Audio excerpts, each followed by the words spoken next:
The velvet voice of Jedi Johnson narrates the way, and the ever-steady Styx boy shall rot away your brain.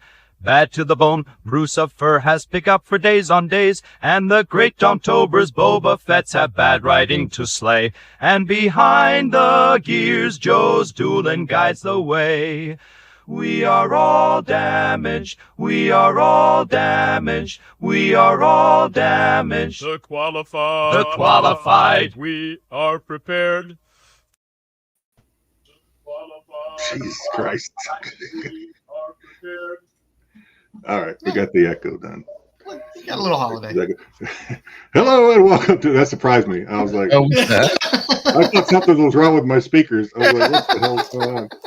Hello, welcome to a brand new makeup edition of The Qualified. I'm Jedi Johnson 22, joined this week by the always steady Styx boy, the ball buster Brucifer, and the architect Joe's duelin. We are missing the great Dom Tober, who has to work, but he wasn't going to be there Friday anyway, right? He wasn't going to be there, so no change to the agenda. I'm sorry. He's working his pickle off today. Yeah, sorry about Friday. My power went out, and no power on the Ponderosa. Nope. So we figure we get. How was everybody's weekend? I guess normally I say how was everybody's week, but I guess how was everybody's weekend? A lot of stuff other than. I slept a lot. I slept a lot, and the Steelers lost. That's how my weekend went. Mm-hmm. Yeah, I was rooting for the Steelers too. And I watched the season finale of stupid freaking Yellowstone. That was trash. Yeah. I was bummed that I don't know. Spoiler alert for those that haven't watched it yet. I got in trouble in one of my earlier chats, but. I'll just say this: I was a little bummed that Beth got a happy ending, not in the massage parlor, not in the way we prefer a happy ending. Yeah, she did get a happy ending, even though she's a bitch, man. That my wife even hates her, and my wife's the nicest lady I'll ever meet. She can't stand her. That whole family is trash. They all deserve to be pushed off a cliff, except for the one guy. I enjoyed complacent. I enjoyed the first 3 seasons a lot of the show. The 4th season started to go downhill a little bit. The 5th season, you got the first half of the season, then you had to wait forever. And then Costner decides to leave, and then they... Yeah, my cousin said the same thing. Said it jumped the shark after the 3rd season. I liked 1889 and 1923. 1923 season 2 starts in February, I think. Yeah, I liked both of those. I enjoyed those a lot. But I don't know. Tyler Sheridan is writing a ton of shit. Oh my God, that is that a he or she? I have no idea. He's the horse trainer. Okay, he's the buff. He's the buff guy. Oh, I didn't know that. Yeah. That guy writes a lot of shit. I mean, he also owns the 4 Sixes. Yeah, that's coming out. I heard, but he's also Landman is his, right? Yep. Landman is his. The Agency. What was the one about the female? The one with Stallone. The one that just ended. Tulsa King. No, not Tulsa King. That is him as well. Tulsa King. That's him as well, but no, it's the one that's got Gamora in it. Oh yes, where where she plays the CIA Black Ops. The special ops, Black Ops. Yeah, with Nicole Kidman looking very gaunt. Yeah. So man, that guy is raking it in. Good for him. I guess take advantage. Apparently, he bought the 4 Sixes ranch with a 10-show deal from Paramount. That's how he funded his purchase. It'll be interesting to see what kind of plot the show has. Yeah. I spent my weekend for the majority of it packing Funkos. Thank you, Styx, for moderating my Whatnot show on Saturday night that I finally did. Bruce for You're welcome. Show up, but he didn't. I showed up, or I passed out. What is the best boxing for sell for like $3, $4? Well, that's what I was going to say. I was going to go. I had a little bit of a lessons learned because I made it an overarching Star Wars show. I had Funkos, had comics, had some Black Series stuff, all of which I sold a little bit of all of that, and then realized that it's a pain in the ass to pack different genre or different types of things. Oh yeah. So hopefully the stuff arrived. I got it out this morning. So hopefully Styx, I see this on its way. Styx bought comics and Funkos. Wookiee Fanatic bought a lot of comics, but I sold them for like $1 a piece. So, and he bought a couple of Funkos, and we had one guy that liked Funkos. Yeah. But, it was good. We were on there for about 2 hours, hour and a half maybe. Styx was keeping my rowdy room of like 5 people. He was keeping them in line. Yep. Jedi was having a big Star Wars sale. I hear he's going to move on to Doctor Who or Star Trek. I'm not sure which one. I got to build up my inventory first. That's step one. I'll send you a care package. I think you should start with nothing and end with nothing. But yeah, so I got that all packed up yesterday while I was watching football and just kind of packing stuff up. So hopefully it all gets there. Yeah. A couple of. I was rooting for the Steelers. I was actually, I don't know. Yeah, I think I was actually rooting for the Bills too. But all right. So this is the qualified. So here we go. What the F? What the F, Guinness? So this is a segment where I try to find. It's usually not hard. I try to find records that were set, or at least reportedly, the reports came out in the past week or so of records that were set. By some denim-wearing Canadian. By people doing some crazy stuff, some stuff you'd never think about. And it's the segment where if an American sets the record, somebody on the panel, other than me, hopefully, says, "Suck it, Canada." Hey, Mama Bear. That wasn't me. Bruce volunteered to go first, I think. Up first, we have a blindfolded man executes 41 pickleball serves in 1 minute. The Idaho, that's in the Suck US. it, Canada. Very good. I actually didn't think you were going to do it. Idaho man. So that actually kind of the whole rest of the show can go to shit. I'm good now. I'm all good. Idaho man who holds the most concurrent Guinness record. Seems like every guy on here holds the most records. It seems like so. Maybe somebody's not tracking it well. Some cartel. Some Guinness cartel of people. Pickleball is an AARP game. I've thought about it. I've seen the people play pickleball. No. This guy blindfolded and did some serves. And first I'm like, well, that ain't hard. I think anybody can kind of do that. Just drop the ball and hit it blindfold. But I guess in pickleball, Styx, correct me if I'm wrong, because you play, you have to hit the ball. The ball has to come down on the other side of the net within a certain square. Yeah, it's just like tennis for the most part, just with a slightly different court. So a little challenging, I guess. And this guy managed to do it 41 times in 60 seconds, I guess was the record. So congratulations. Long Island man. Suck it, Canada. Now I'm waiting for a good record here. All right. Long Island man skateboards 3,162 miles from coast to coast. A New York man took this trip on his skateboard, course of 51 days, 6 hours and 56 minutes to cross the United States and set the Guinness World Record. Have sciatica. This is worthwhile. This is something. Yeah. This isn't I'm not throwing shade at this one. Yeah, this isn't some dipshit sucking straws or doing whatever. This is something. Let's take some gumption. Good for him. And then some British brothers amassed the world's largest collection of Pokemon cards. They broke the old record of just over 34,000 cards set in 2023. Their collection's just under 50,000 different Pokemon cards. Well, they're British now. They can afford some dental work.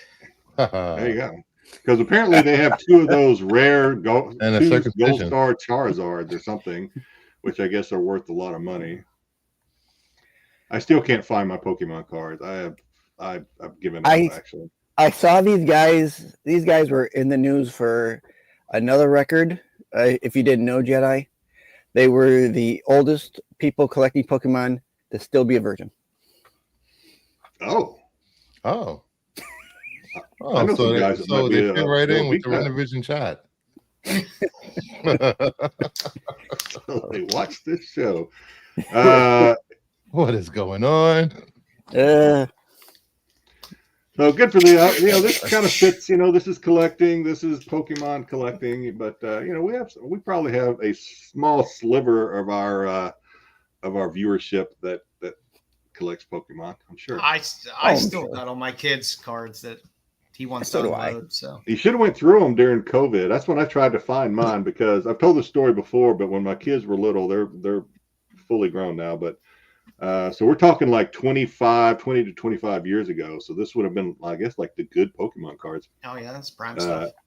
But they would buy, every time we'd go to the store or whatever, they'd want to buy them a pack or two. They'd always say, "We're gonna get some Pokemon cards," and I'd buy them a pack or two. And this kept amassing and amassing. And then finally they kind of grew out of the cards and got more into the Game Boy, Pokemon Game Boy things, right? So it wasn't, they didn't have a birthday or Christmas coming up, and they're like, "Dad, will you buy us this Pokemon?" I think there was like a gold and a silver or something, or ruby or sapphire, or whatever the hell they did. And yeah, it's Pokemon right now. No, they won't. And so I made a deal with them. I was like, "Hey, I'll buy you these Pokemon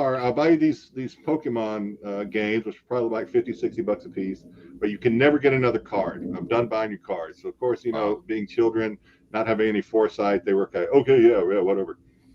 So they gave me all these cards, and I don't know what the hell I did with them. And there's probably a small fortune in those cards somewhere, because I know I've seen Charizard cards in there. Was it yesterday? I covered some Pokemon games. There was a Japanese sealed Pokemon game, Pokemon Yellow, that sold for like $48K. Damn. Well, they definitely opened theirs. I mean, theirs wasn't sealed. They definitely opened it. All right, before we lose, actually our viewership's going up now with Pokemon. I want to ask Jedi. Pokemon might be a Monday night thing. At some point, if not now, I want you to tell the story that you told on the Whatnot stream about your trip to the recycle center. Oh, I made that up. No, I'm joking. No, I mean, I don't know. I'd tell it now, I guess. No, so I had the old Xbox 360, and I had a PlayStation 3. All of what my kid had, I was trying to get rid of them. I think I talked about it in a show one time. I wanted to get rid of them. I was taking it to GameStop. They offered me like pennies. They offered me like nothing. Yeah. So I decided it's not worth it. So I was going to take them to the Goodwill, but I couldn't find a Goodwill drop point anywhere near my house, because the one that used to be like blocks, like a 5-minute walk from my house, is no longer there. So I said, screw it, I'm going to take it to the dump. So I put all the stuff in the truck, took it to the dump, and the guy says, hey, go dump it in bin, whatever. So I drive around, and there's a guy. I don't know what part of this Styx finds interesting. It may be the guy's hair. There was a guy that was helping people unload their stuff and put it in the dumpsters. So as I kind of get out and go around, start unloading it, he comes to help, and he's looking. He goes, "Is this an Xbox 360?" I said, "Yeah, it is." He said, "Does it work?" I'm like, "How? I don't fucking know. It's been sitting in my garage for like over a decade. I don't know if it works or not." I said, "I got 2 of them. I got a PlayStation 3. He goes, "Can I have them?" I was like, "Dude, hell yeah." I was getting ready to throw them in the dump. I'll take them. So he ended up getting 2 Xbox 360s, a PlayStation 3, a PlayStation 2, and a Wii that he set aside. Now, the thing that Styx finds interesting, I think, about this is the guy had pink hair, which ordinarily doesn't bother me. I mean, pink hair, you see that every time you go to the mall. No big deal. This guy had his eyebrows dyed pink, which kind of threw me a little bit. I was like, I was like, that's. Didn't you live through the the 80s? That was a big thing in the 80s. Dyeing your eyebrows? I've never seen. I've seen the hair. Like I said, you go to the mall, you see that. That doesn't faze me. I'm not that old. But the eyebrows caught me off. Yeah, there's no one in Texas. Now, I guess my bigger question is: he a guy that was just hanging out at the dump, or is he a guy that worked at the dump? Okay, I think he worked. Because that would have been interesting. This guy just hangs out at the dump all day to see what people are throwing out. And... he had the T-shirt, but maybe he found the T-shirt too. I don't know. So I don't feel bad because he said, "Hey, I'm gonna work. I'm gonna let my kids play them because I'm trying to get my kids into games." I was like, "Hey, bro, good luck to you. I hope they work out for you." You know what's gonna happen to you though? You'll be the last person who skinny wears on that island. The hell, 2 weeks from now, your kids are gonna ask for that stuff. I thought John dyed his pubes, not his eyebrows. I said 2 weeks from now, your kids are gonna ask, "Hey, you still have my old Xbox 360?"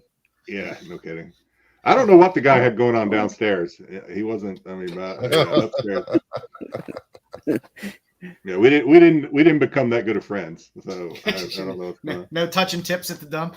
Well, you didn't hang out with them, take them to meet your family or anything like that for dinner. No. You didn't pull a Dom? I meant to give him my number and I forgot. I was like on the way home. I was like, damn it! I meant to give him my number. I gotta go to the bathroom. You want to go? Yeah, I'm going to see Wicked. You want to go see Wicked with me? I hear it's good. All right, and then we have a couple of who gives a fucks. Pennsylvania town attempts world record for largest Macarena dance. I feel shame for my Commonwealth. And then gathering of angels in the Philippines breaks world record. I don't care, and my wife may get mad at me about that one because she's Filipina, but I don't care. Any of these records where you just gather people up that have nothing better to do and like, hey, come do this, and you will set a record. I'm like, I got no respect for you. Nothing. All you gotta do is show up, and you're a record. You hold a record. Get out now. No love from the Jedi on that one. No, those are no fun. So were those California angels? No, those were like heavenly angels. Oh, okay. With the white wings. They go with Rod Carew there or something.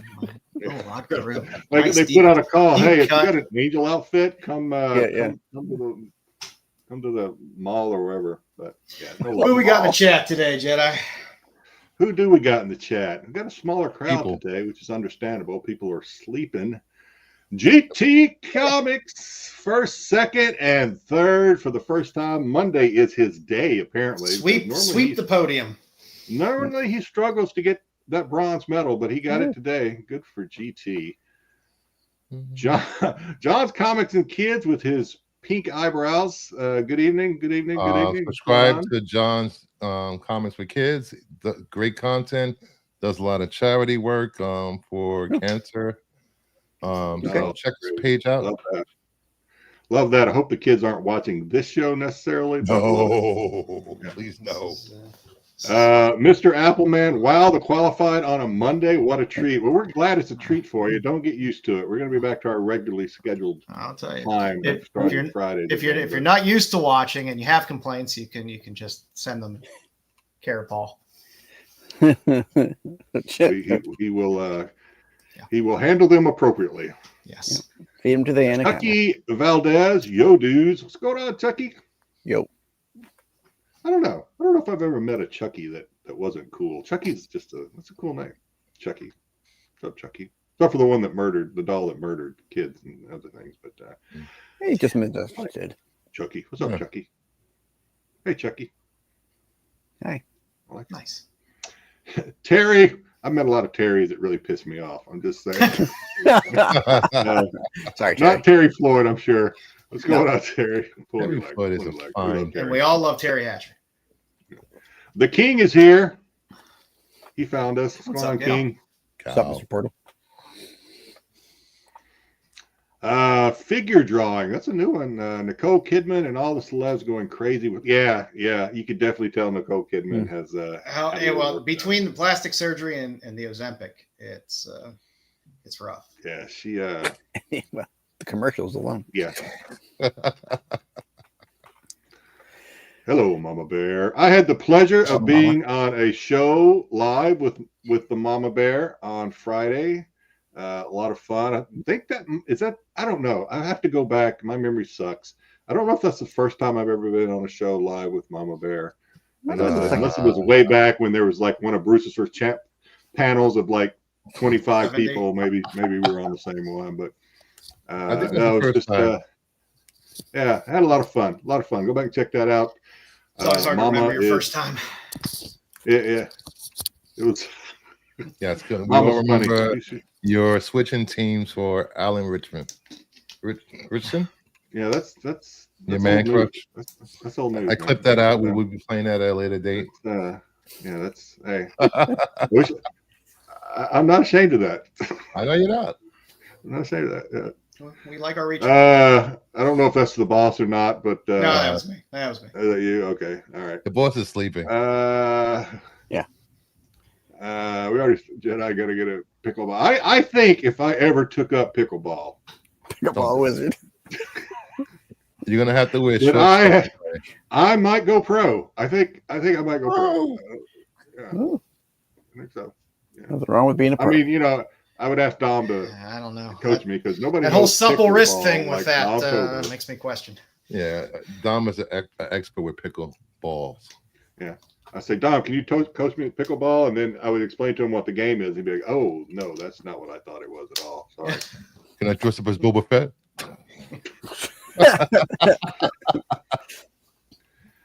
All right, going through. A lot of the chat is active. Loving that. Was looking. Pink eyebrows would throw me. See, Mama Bear. Yeah, pink eyebrows. Yeah. I mean, yeah, it just kind of caught me off guard. I didn't really. It's not like I just sat there and like the what was it the steam like moly. What was that movie? The first rule of the dump is don't make eye contact at the dump. Yeah, Fred Savage. Yeah. Yeah, no eye contact. That just makes it weird. All right. Yeah. I think that's everybody. We appreciate the active chat. Smaller crowd than usual, but that's to be expected. But we just didn't want to. We had the show all prepared, and we have another special show coming up this Friday, which is going to be all new material and content. So we didn't want to. You can't just waste good content. So we're like, let's just do a show on Monday. Mr. Mark Spears will be here on Friday to join us as he wraps up his Kickstarter. So that'll be a lot of fun. 8 days left as of today. We'll have him in the house. And Pete's Wednesday watch list, while not going out today, I believe is going out tomorrow. So you can look for that out there as well. And with that, Bruce, you ready to get into it? Oh, sure.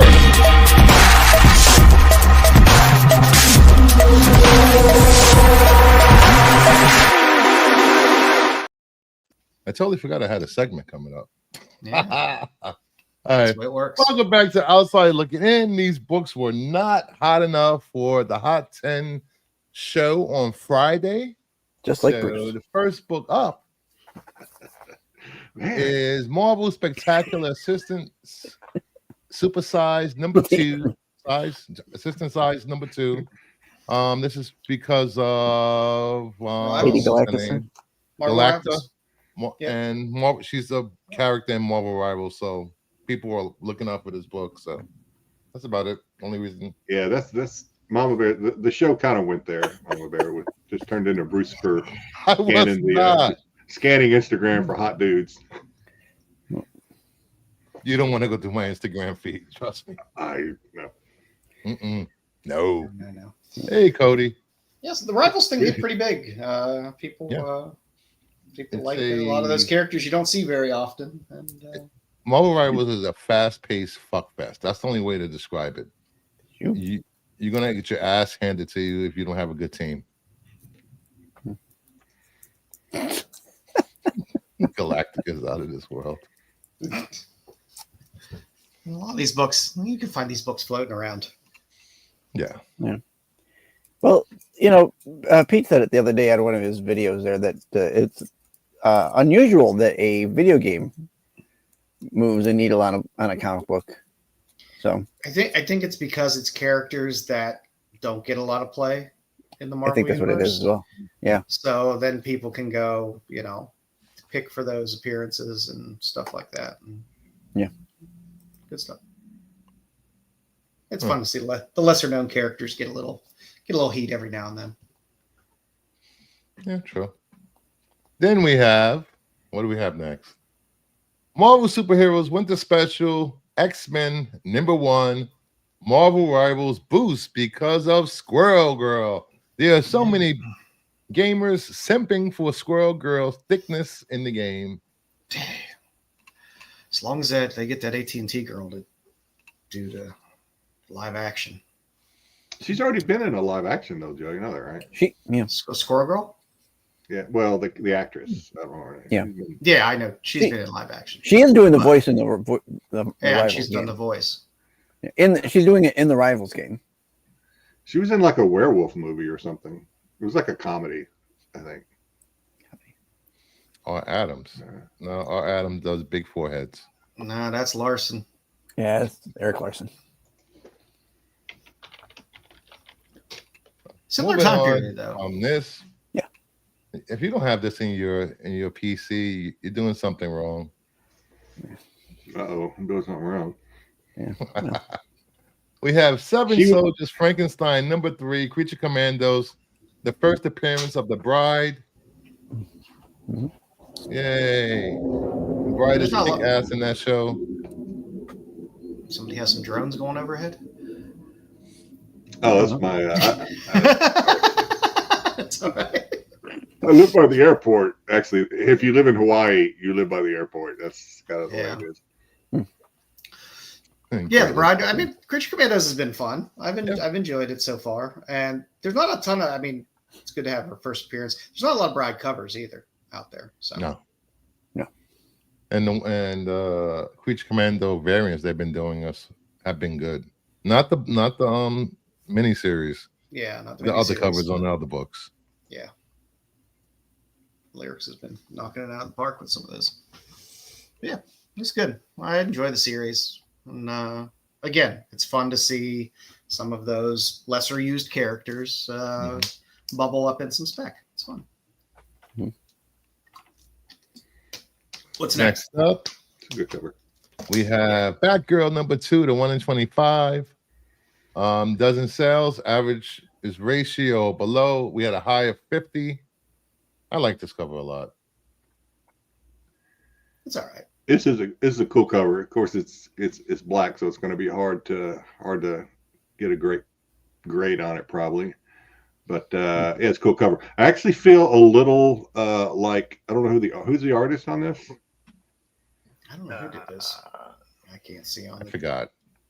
It was a couple of years ago, maybe a year and a half ago. I did a thumbnail where I had a stormtrooper looking at Dr. Aphra reflecting in the stormtrooper's eyes like that. So I feel like maybe I'm the inspiration. My work inspired. You need a little kickback. You need a little. No, I'm not looking for anything. Not looking for any money. I feel honored that I inspired. My work is inspiring young artists. Hopefully, young artists. It's fun to have Cassandra back. Yeah. As Batgirl. So it's fun to have. The first issue was really good. Yeah. And the covers have been fun too. And Godzilla #1. A Godzilla Marvel crossover was announced. So Godzilla versus pretty much everyone in the Marvel universe. Plus, we're getting they announced Justice League versus Godzilla versus Kong again. They're doing that at DC, and a lot of Godzilla projects are coming up in the foreseeable future. Yep. Is Godzilla in the comic books? Is Godzilla a bad guy or is like a? It depends on what era of Godzilla you're watching. So what are we expecting for these upcoming titles that you're? I mean, everybody kind of expects Godzilla after watching those movies, the recent movies. He's like the guardian of the planet and all that. Yeah. Or is that the Godzilla we're going to get? and comics are because I mean Godzilla versus Iron Man or whatever. Well, if Marvel's going to do it, it's going to be a shit show. But they're going to battle, and then they're going to go back to their respective corners. You know, I like the Godzilla from the 70s, the Showa era, where he was teaming up with other monsters to fight a bigger threat. Not this whole let me destroy everything. I don't know. That's just me. Hey, Lucifer versus the DCU logo variants. I will beat them one day. Never. They don't keep coming out of the woodwork. Never. Unfinishable task. Just was that the last one?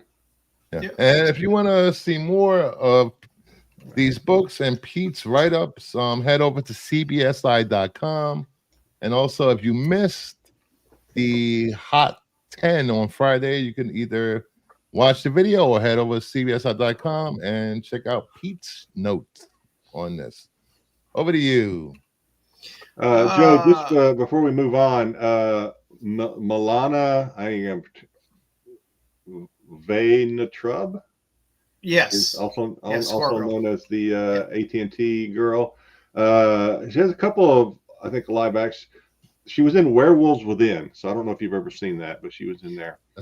I believe there are some cleavage scenes in that movie. Of course, not total. How much within is in that movie is my question. You get some points where there's some parts of that movie where you think you might get a little more. You might get a little more, but you don't. Yeah. The artist on the Batgirl was Partridge. Okay. Skylar Partridge. Skylar Patridge. Come on along. There's some art I'll be drawing. You got some pickups, Jedi? What you got? Oh, crap. We're doing that already? All right. Yeah, why not? Yeah, why not? All right. I got my stack here. So we're going to go all vampy. I do have a couple of comics and I got some prints. This one, I don't know if this is actually Kincaid. Kincaid signed it, but I don't know if this is actually one of his covers or if maybe he did some work on it or I'm not sure. And this is also Kincaid signed Vampirella. Nice cheeks. And then we got an EOM. Nice. I got it. He's good. Yeah, I like this cover. I'm looking for. I might end up trying to find a yellow label of this one at some point. And then for prints, show off some prints here. We have. I don't think I've ever shown any of these. If I have, you're getting it again. This is nice little Greg Horn. Greg Horn. Got some Tyler Kirkham Vampy. I gotta go to his website. I gotta look for a print. What is this guy's name? Chad Harden. Oh, nice. Chad Harden Vampy. Gives me a heart. And then we got Diaz. I always forget her whole name. Ariel Diaz. Ariel Diaz. The rest of these are all Ariel Diaz. Okay. They get these things at an angle so they can be seen. That's the right angle. Good job. Another Ariel Diaz. Nice. One, two more. Another Ariel Diaz. Vampirella. It's a Vampy day. Nice. I wish I had the Vampy that's on our thumbnail, but someday. Caught her red-handed. Someday. And then last, another smaller print from Ariel Diaz. Nice. I like that one. That's a nice one. Good Vampy stuff. I even have some Vampy tonight. All righty.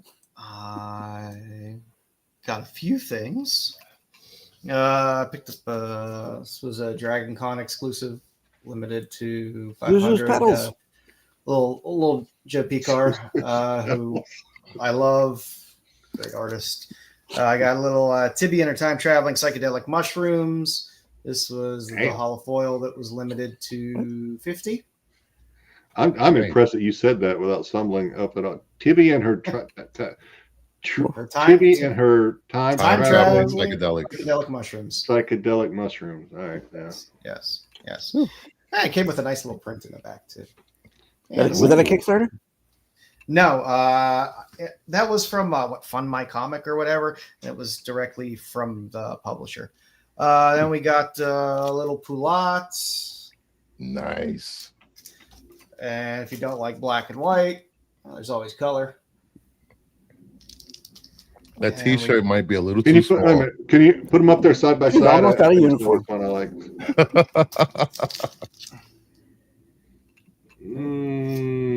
Color. I like the color, but I kind of dig the black and whites as well. I like the setup of the black and white, but I would like it in color. They do the lipstick. It's not like I was at the optometrist or like better one. Yeah, it's better. Can't tell. They're kind of the same. The lipstick and nails are in red on the black and white. And then a little more Poulat. Oh my god! Nice. I can't believe that. For some reason I didn't get that. I think they're still available though on the website. I might have that. And I got the sketch black and white as well. Yeah, I definitely like the color ones better than the color splash right there. Yeah, but it was cheaper just to buy the set and buy get the set. Buy the 2-color ones. So I was like, yeah. I think the black and white's more limited too, if I'm not mistaken. They usually are. And then there was Joe's fuck up of the week. The Cowgirl Romances. I heard about that. Yeah, I thought I was sneaking something on eBay where somebody had possibly listed it. But no, it was a shitty reproduction that I overpaid for. So you roll the dice sometimes, just see what happens. Yeah, it never said reproduction on there, but to their credit, they did write the publisher on there, and it wasn't Fiction House. I just figured someone fucked up, but no, they were correct in the publisher, but they didn't note that it was a reproduction anywhere that I saw. So yeah, you win some, you lose some. It's still, it's still a nice copy. I still love it. It's something I could read, so I'm happy. All right, I got a stack here. So, Scarlet Witch #7, Jeff the Land Shark variant, Momoko. There you go. Okay. Shiver Suspense Stories #1, the Hughes. There you go. I'll be waiting on mine. I don't know why I picked these up. Died Hard, starring Peter Cottontail. What? Yeah. Keen Spot. Oh, Keen Spot. And I picked up another cover. I like this cover. I saw one cover. It looked pretty cool. I don't remember what it was, but a little it was that FOC. Gun Honey Combustion. There you go. You guys are rubbing off on me. No, I'm not rubbing off on you. I might influence you, but I'm not rubbing off on you. This isn't the show for rubbing, Bruce. Don't bring me into this conversation. It's a family show. Family show. Very family friendly. We're family friendly over here. My Superwoman special #1 came in. Spears. There you go. Ultimate Universe #1. Cappuccio. Yeah, I'm not buying multiple copies of Marvel shit. Green Lanterns 18. Spears. There you go. I missed out on that one. I really wanted that one too. Chubby Sean. Where you go again? Buying Chubby Sean copies or something? I know. Huh? What are you talking about? I think he's buying for me. There were 5 copies. There were at least 5 copies in that last hand. What are you talking about? It's a connecting cover. Chubby Sean Bean. See? Connecting cover. 2 and 2. Okay. Probably wraparound covers that you've switched. They're connecting. But okay. What is this? I'm not gonna see.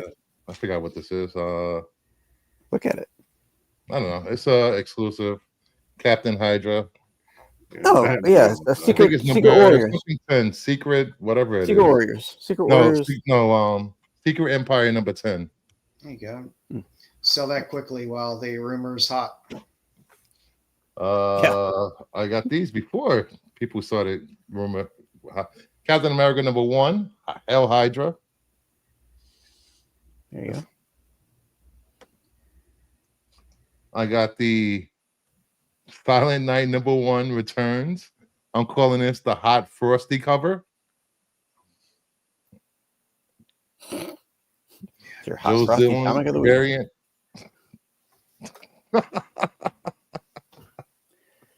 Star Trek Annual 2024, Hesperia. There you go. Who doesn't love a green alien? I got that. That made me buy a Star Wars book. So I can't really I picked up another copy of West of Sundown #1. If it's cold enough. Hesperia. More Hesperia. All right. My Monsters 1 finally came in after weeks of the Star Wars. And finally, I've been looking for a good deal on this book for a while. Teen Titans number 88, the Adam Hughes cover. Nice. Okay. Yeah, I've seen that conversation figure, but I don't know. I've seen his sketch work as well. I don't know. And that is it. Styx. All right. I got a small little stack that came in this week. Cap Kirky with that How many Mudmen this week? Jedi will be not happy to hear that there are 0 Mudmen this week. No Mudmen. No Mudmen this week. But I do have. I did pick up this Maria Wolf Moon Knight RI 98 signed. Got a signature down here. Styx getting CBCS. Styx like haters. I'm getting CBCS signed. Look at that. I love it. I love it, Styx. Fuck that. There you go. There you go. I picked a couple of these. These are the people of a certain age will remember going to the supermarket. These would be at the register when you're at the supermarket. So I picked up a couple digests. Oh yeah. Oh, nice. I love digests. Pick up those. Oh, those are on it. I still read Betty and Veronica while I'm waiting in line at the supermarket. There you go. These are like supermarket. You mean Whole Foods? You mean Whole Foods? You like Walmart? You mean I still go to poor Costco? people's supermarkets. BJ's? There's two kind of people in this world: the people that shop at Costco and the people that shop at Whole Foods. Oh. I'm in the middle. I shop at both. I picked up a small stack of Gold Key Dark Shadows. Shadows. Barnabas. Oh, nice. The grocery store. That's what I always call it too. Grocery store. I keep finding some nice little gold keys here and there, but they literally look like somebody wiped their ass with them. They're so beat to shit. It's true. Yeah, Gold Key. If they're not nice, they're really ratty. Yeah. So this one I picked up. I think Joe had been talking about this at one point, and so I picked it up. It's a little risque there. I got some Spicy Tails. Oh, I love Spicy Tails. Spicy Tails is great. Styx. That's a little risque. You know, you can. We're over here. There we go. Did you have to go to confession after you did that? Little tan line action there. Did you go to confession after you picked that up, buddy? Yeah. Styx is like, I'm not proud of this. I'm not proud at all. I'm not proud of this cover. I love Piggly Wiggly. Little Gwen here. Amazing 25. Picked up a Silver Age. I think it's Silver Age. Sorry, Golden 12 Center. This is number 124. Yeah, 124. Superman. Little sarcophagus is there. Mummy cover. This one I picked up. It reminded me of Dom. And I think you guys will all agree this is Loud and 100% Is it Dom. Pickle Man? Or was it This is Scott Morse's Magic Pickle. Oh, there you go. I don't want to know. Really pickle. I don't want to know. Well, there you go. That's all for me this week, or today anyway. Hey, actually, can I have one more thing, because I showed this on Friday at Brucifer's, but so everybody's seen it, I think, except for Joe. Joe didn't see anything on Friday. No, I didn't. Oh, yes. Oh, nice. You got the Gladiator. Nice. Roman helmet. Gladiator 2 helmet, popcorn helmet. Nice. Too bad that didn't come off so you can wear it as a mask. It does come off. Oh, there you go. You can wear it. Why are you not wearing that mask? Because you and Styx obviously think I have I forgot you have a ridiculously large size head. Yeah, this is not going Oh on. yeah. No. Well, not with the hat on. And for you people that don't know what a Roman helmet is, please go to Urban Dictionary and read that. It's called a Roman soldier. Roman helmet. I'm scared that everything is like something right on the nose now. Yeah, it's nice though. It looks well put together. Yeah, the can is tin. The helmet is plastic though. Mm-hmm. It doesn't have the fuckability I look for in a popcorn helmet or a popcorn bucket nowadays. But what are you gonna do? No. It's no Dune.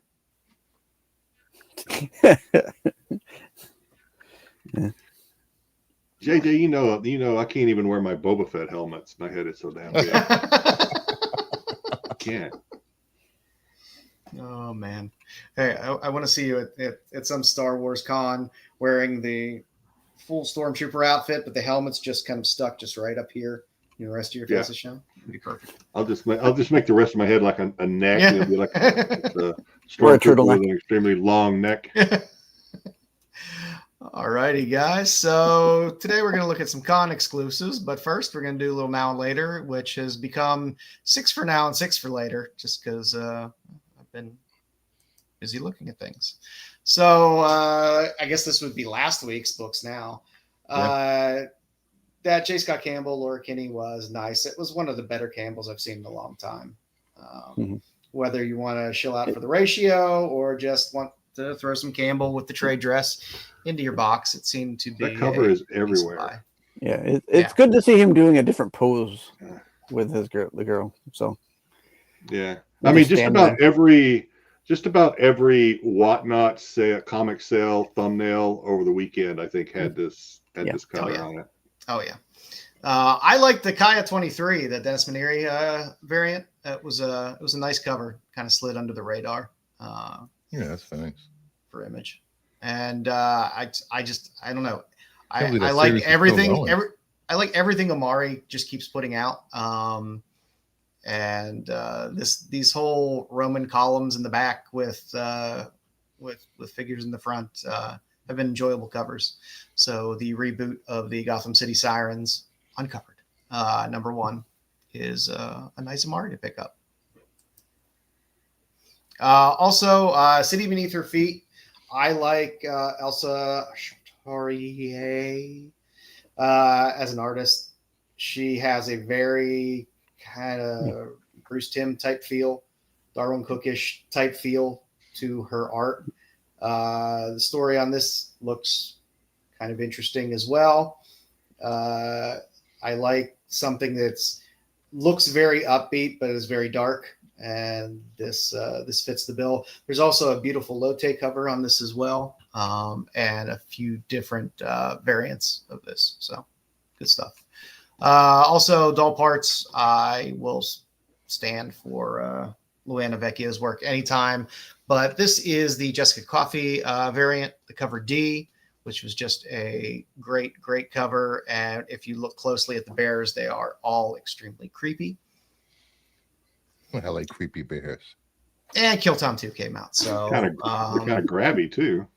So Bruce likes that. You can say what you want about Todd Skull grabbed me at the bar, and his AI work with Naomi doing the paint overs on it, but I just dig the old school feel to these covers. Is this the same artist that did the one cover, the #1 cover? Yeah. It's normally two people. I like #1 better.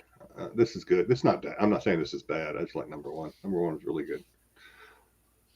There's been a lot of controversy about that cover. Well, for people that don't know, he's an AI artist, and it says it right in his IG, his webpage, everywhere, and people are upset about it. But do a little research, you can find these things. And he collaborates with a painter, so it's a collaboration between somebody who paints and him. So coming up in the future, I did love this Green Lantern Dark, the 125 Kathy Kwan cardstock variant, which is a cool Green Lantern cover. I'm a sucker for any type of Asian writing on a trade dress. I don't know what it is, it just looks cool. So kind of dug it. Yeah, it's fun. Final Fight 3. I'm a sucker for udon covers. What can I say? And it's a nice bondage cover. So, and you get poison. You have poison on the cover. So, yay, Final Fight. Also, I like Wonder Woman 17 because you get all of them. I get my Yara. If you're a Yara fan, get your Donna, get your Diana. You get Trinity. You get all of them there. So it was just kind of a nice cover. That's not Trinity? No. Who is that? That's Wonder Girl. Oh shit! Well, there you go. Third Wonder Girl. Second Wonder Girl. Well, there you Cassie. go. So you're not getting it. You're not getting any Trinity on that cover, but you are getting Donna. And well, for me, I'm buying it for Yara because they fucked over Yara, and I will buy every Yara floor cover from this point on to when I see them. Also, I'm a big fan of Santos Sisters. If you like Archie style comics that are somewhat dirty, Santos Sisters is perfect. Greg Fake stuff is fantastic.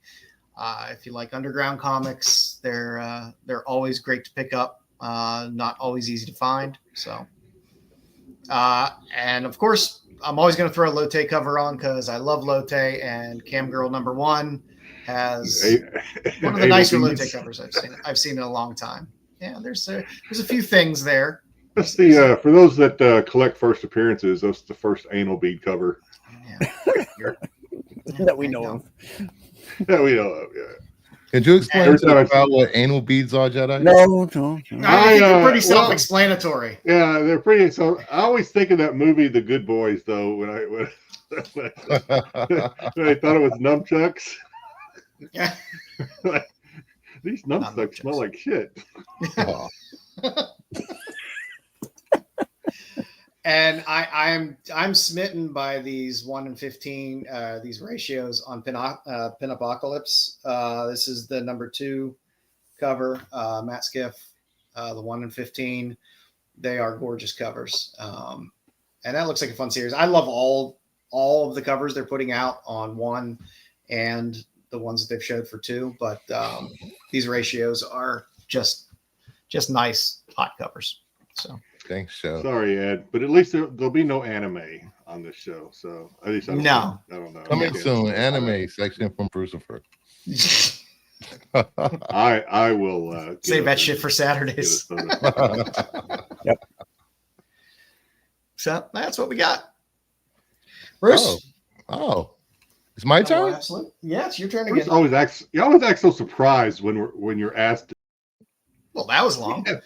Bruce gets an intro. You've made it. You've made it now, Bruce. You've made it. I didn't make the intro. Bruce made the intro. I made the intro. I didn't make it. Oh, my executive producer made it. I'll have him shorten it down. No, I don't care. I'm just busting your balls. I don't give shit. God damn it. All right. This week we missed Absolute Superman. So Absolute Superman #2.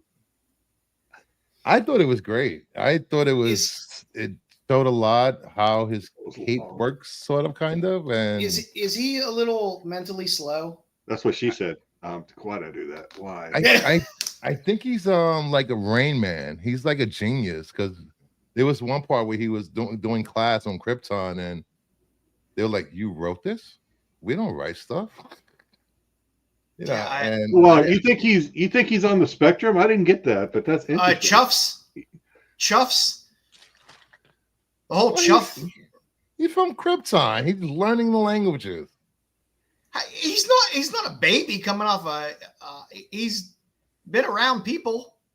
Yeah, for only a few years, maybe 6 years. Chuffs. 5-6 years. He heard cuffs. If he's that smart, he could respond. Oh, cuffs. He says chuffs. He says chuffs like fucking 7 times. Yeah, like, what a dumb running fucking joke. That's chuffs. I now that Joe has called my attention to that, that's kind of I can see it now. Now it bothers me too. I let it slide. I guess I didn't even register. Once that would have been fine. I had to I was reading it online. I had to try to zoom in. I was like, they can't be saying chuffs every goddamn time. That's a nitpick. Come on. That didn't take away from the story. It made me think he's a little special. I mean, it adds a new dimension to Superman. Why not? Yeah. Why not have a Superman on the spectrum? Why not? Why not? It threw me off because it was a long. I did like how he won over Lois by the end of the book. Yeah, he went from being afraid of him to having little respect and admiration for him. That was a really fast turn. Or you thought it was too quick? No, I liked it. Too quick. I thought you thought that was quick. Yes. Well, that should take at least a couple books. It just shows it aligns with who she really is inside. That's what I would have preferred her turning more ambivalent and then moving on his side, but it was just like in the matter of 10 pages. Because I mean, so up until she met Superman, she was fine being with her boot on the throat of people who couldn't defend themselves. But if you work for a corporation. But some slow-witted guy who says chuffs. If you work for a corporation and you're fed corporate government lines every day, you think everyone is against the corporation, everybody's bad, until you actually speak and talk to someone. Okay, so you're saying it happens. She was conditioned. Even still, she's out in the field. It's not like I've been behind a desk like Dan Aykroyd in Spies Like Us, locked in the basement, and she's out doing things. She's interacting with people, so it's not like this is her first experience out seeing. Well, usually the people she goes after, they can't fight back, and that's even worse. Take away from the collective, as you will. That's even worse. I don't know. I don't have a problem with her turning her heart toward Superman. It happened way too fast for me in this book. I thought that's something they should have stretched out a little bit. How many issues is this? How many? Issue 2. No, I mean, how many are in the run? How many are there going to be? Oh, no one knows. They have a 3 to 4 year plan for these. It's not a limited run. So it might have been a little quick then, if they don't have, if they're not restricted by, they have to grab the reader. Grab the reader. Isn't that what we always say? I don't know. I think I would have been a little more interested if they get their attention, not grab them. If she continued to hate him for a little bit, I think that might have been more interesting, or at least been conflicted. For a while. Yeah. And let that grow, but they just within a span of 6 pages, she goes from I take this alien thing to he's the best thing since sliced bread. But I don't want to beat this that far. I don't want to beat it up too bad, because there were that you guys read a lot more of the stuff than I do. So the fact that so he's got this suit which complements, because he's obviously super without it, but he's got this suit that kind of complements and guides him. I thought it was kind of cool that suit is also his spaceship. I don't know if that's a new concept or if that's something that has been done before and I just missed it. I thought that was kind of cool. That this thing is actually his spaceship, kind of like Iron Man technology. It kind of morphs into whatever he needs it to be or whatever. And you got the first cameo of absolute Brainiac, and you get to see that his mother actually created that whole cape ship concept, which he was a child, which is insane. Oh, his mother did? I thought his father did. His mother did. Oh, okay. Yeah, I had to read through it so fast. I don't know how I feel about this book. I'm still going to keep reading it. I think Wonder Woman is still my favorite. I think this one might be my second, and then I think Batman's still third for me right now. Yeah, that's my ordering as well. I'm still Wonder Woman number 1, this number 2, and Batman a sloppy number 3. And now, are they coming out with Absolute Flash now too? Right, so that we're gonna next year. And that's going to be Jeff. We're going to get Absolute Aquaman as well. We're getting Absolute Green Lantern. Green Lantern and Metamorpho. Yeah. No, not Metamorpho. Okay. God, I can't Martian believe Manhunter. Reading DC. But yeah, this I don't know. Like I said, it's like if they said, hey, this is a 4-issue limited series to introduce the character, I'd be like, okay, you made the turn fast. You had 4 issues. You had to make the plot turn faster. But this is like hey, we're just going to keep doing this shit. So why turn her so fast? You could have played that for several more issues of something interesting with her to have her more conflicted than where this left it. I have won over people within an hour of a show, so I'm just saying, people are just charismatic and likable. Yeah, but they don't have to be in the same room with you. And like I say, it's not like I hated her to liking her. Dom is not here, and Styx has stepped up. That's all. Styx has stepped up. Yeah, good job. I didn't realize Styx was here. But somebody being so hard set in their ways to completely turn. So I meant to say it just happened too fast for me. So she's written this report. She handwritten or hand wrote or manually did this report because computers do everything, including questioning, and then they compile their reports. But she's like, no, I'm going to do my own report. So now we're going to get to the plot where, or at least a part of the plot, is that manual report is going to fall into the wrong hands. She's going to become an outcast from whatever that company is. I forget what it's called. Lord Lazarus. She's going to become an outcast. Superman's going to have to help her, protect her, etc., etc. I bet she ends up wearing the suit before things are said and done. No, I don't think they're going to do that here because she already had a suit in the main DC universe. And I then, don't know. It just no. And then the Peacekeeper. I did not know that. Peacekeeper just slaughtering a freaking village. I was like, what the hell?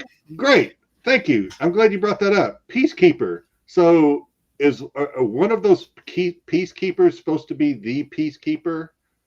I think that's just a generic term for the soldiers. Just a generic term. So it has no it's the same helmets they wear, same everything. So or one of them kind of like one of them breaks off of that. That's what. Yeah, I think you're right. Yeah, and that'll become the peacekeeper of that absolute peacekeeper. There'll be one of the peacekeepers that's like a super assassin that they send after them, and he's gonna end up like saving. Yeah. Styx, we should write this. I think I could summarize her report for you. I met a slow alien guy. I'm wet. The end. And that was basically her fucking report.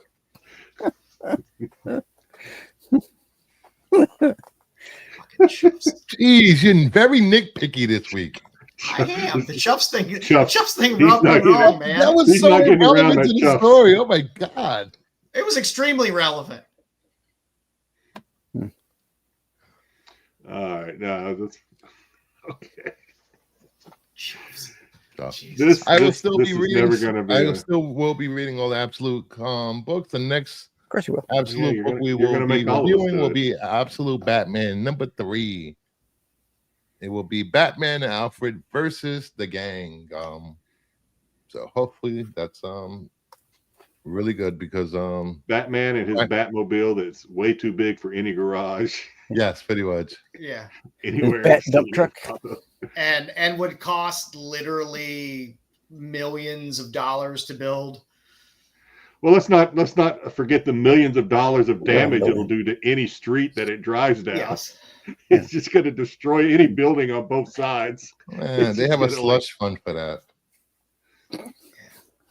Yeah. Absolute Batman is the lowest on my list. I will keep reading the Wonder Woman Absolute, even though some of those frames make her look a little too handsome for my liking. But man, I will keep reading this. He's a tribal chief. There you go. Every one of the comics so far, Joe has had one thing that drove him nuts. So this is no different. I'm horrible. I'm horrible like that. Small details drive me insane. And Chuffs did it for me this week. I'm sorry. I'm sorry. You could have said it once, but no, you had to say it numerous times, even when your little AI thing is telling you to stop being stupid. Joe's beard is a snacks. Picky. Moving back on to Joe. What do you got? Let's see what we got here. Hey, how about before we do our spotlight, we do a little mugshotties. What a treat! I didn't know this was coming. That? Well, Styx didn't have trivia this week, so I was like, I'll just shoehorn a little extra days. Styx. I'll shoehorn a little mugshotties in. You have one job. Styx, no, I didn't know. Week off or what? No. So Styx is like SNS or qualified. I can't do both. Okay. We got 5 ladies. 6 crimes. One of them looks very sad, so I'm kind of. And I will stress one more time that all of these beautiful, lovely ladies are innocent until proven guilty in a court of law. So we have, as our crimes, we have assault. We have possession with a firearm while committing a felony, terroristic threats, carrying a concealed weapon, and disturbing the peace. We have grand theft, walked out of a tattoo shop after receiving $800 worth of tattoos and not paying. We have felony possession of a controlled substance, false identification, and violating a warrant.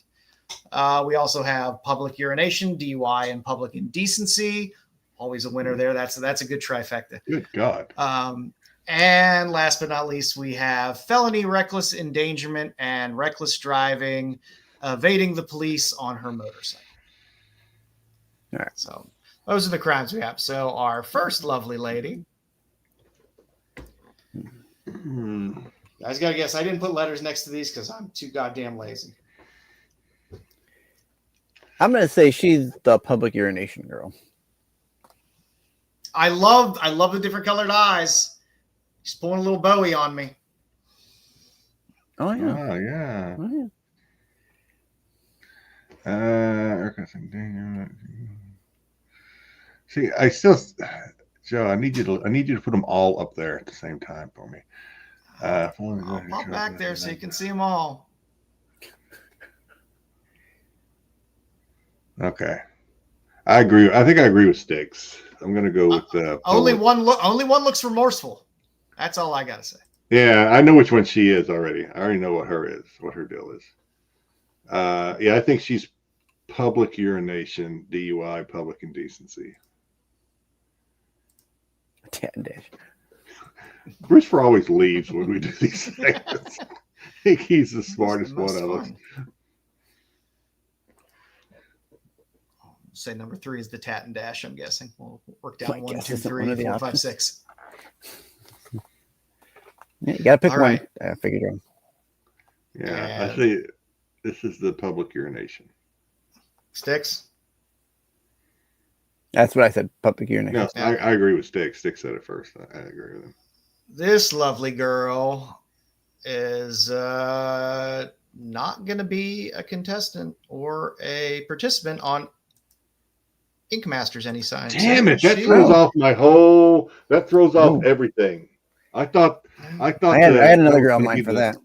I thought she was the sad girl. I thought if she would have got a smaller tattoo, she wouldn't have been hit with grand theft. But she got a big piece, and she got hit with grand theft. Smart not to show any tattoos in the pictures, Joe. I mean, granted, her mugshot, she looks completely fresh out of give a fucks. So I don't think she cares too much, but no. Yeah, the different colored eyes. I assume that one is contact because it's pretty rare for that to be genetic. Yeah, I'm hoping not. I'm hoping not just for me, just so I can hold that one in my heart. Yeah, but given the fact that she's trying to be different, yeah, the tattoo makes sense now. Yeah, but yeah, I sure thought that was the sad girl's crime. No. Alleged. I think that was Joe trying to give us a hint when he brought that up. Yeah. I'm slow on the uptake. Yeah. All right. Let's see our remorseful. She's a little remorseful. She's a little sad.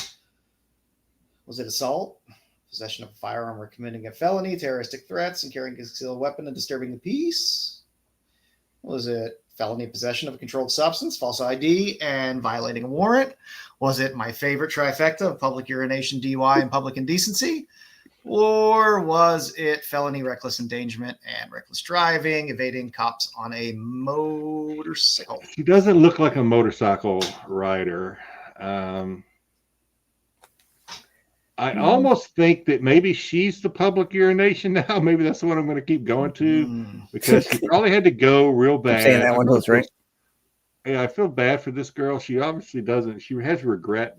I think maybe she just had to pee, and she she pulled over and went to the bathroom on the side of the road or something.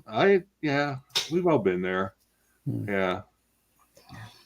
I'm gonna double down on public urination. I'm going with assault. She like she beat somebody up over a man.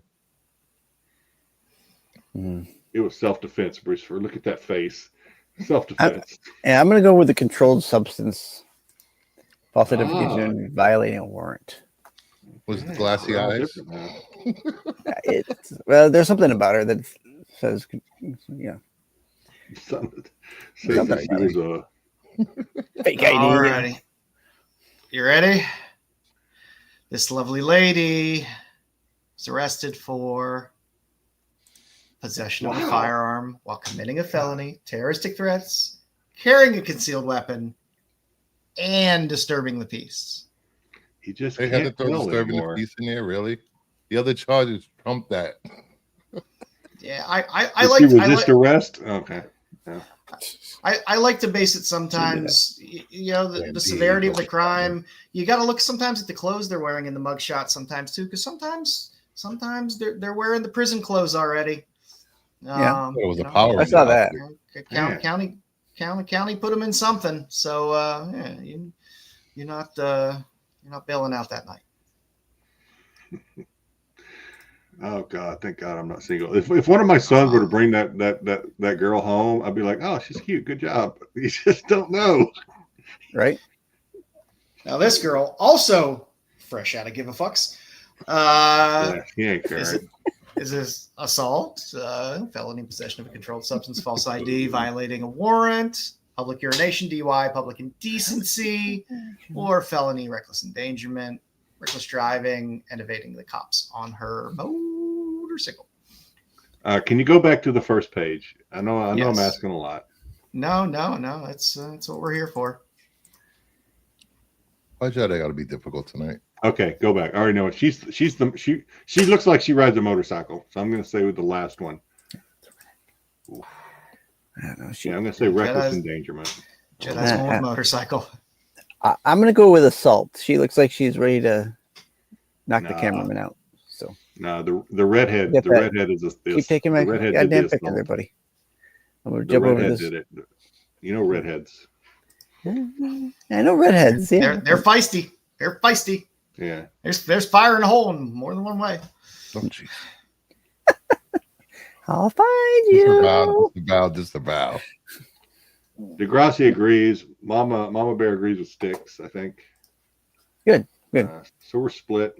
All Felony right. reckless endangerment. All right. This lovely lady. Brewster's with me. All right. They all hardened criminals. Damn it! Straight up assault.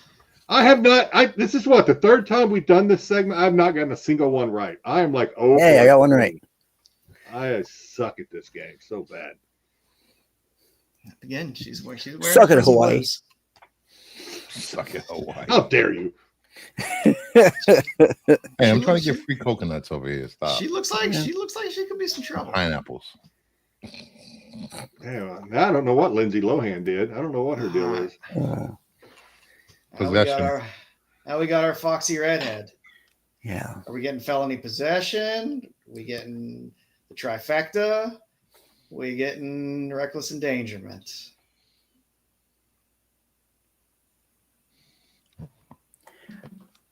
Go ahead, Joe. I'll let you go first. Well, I suck.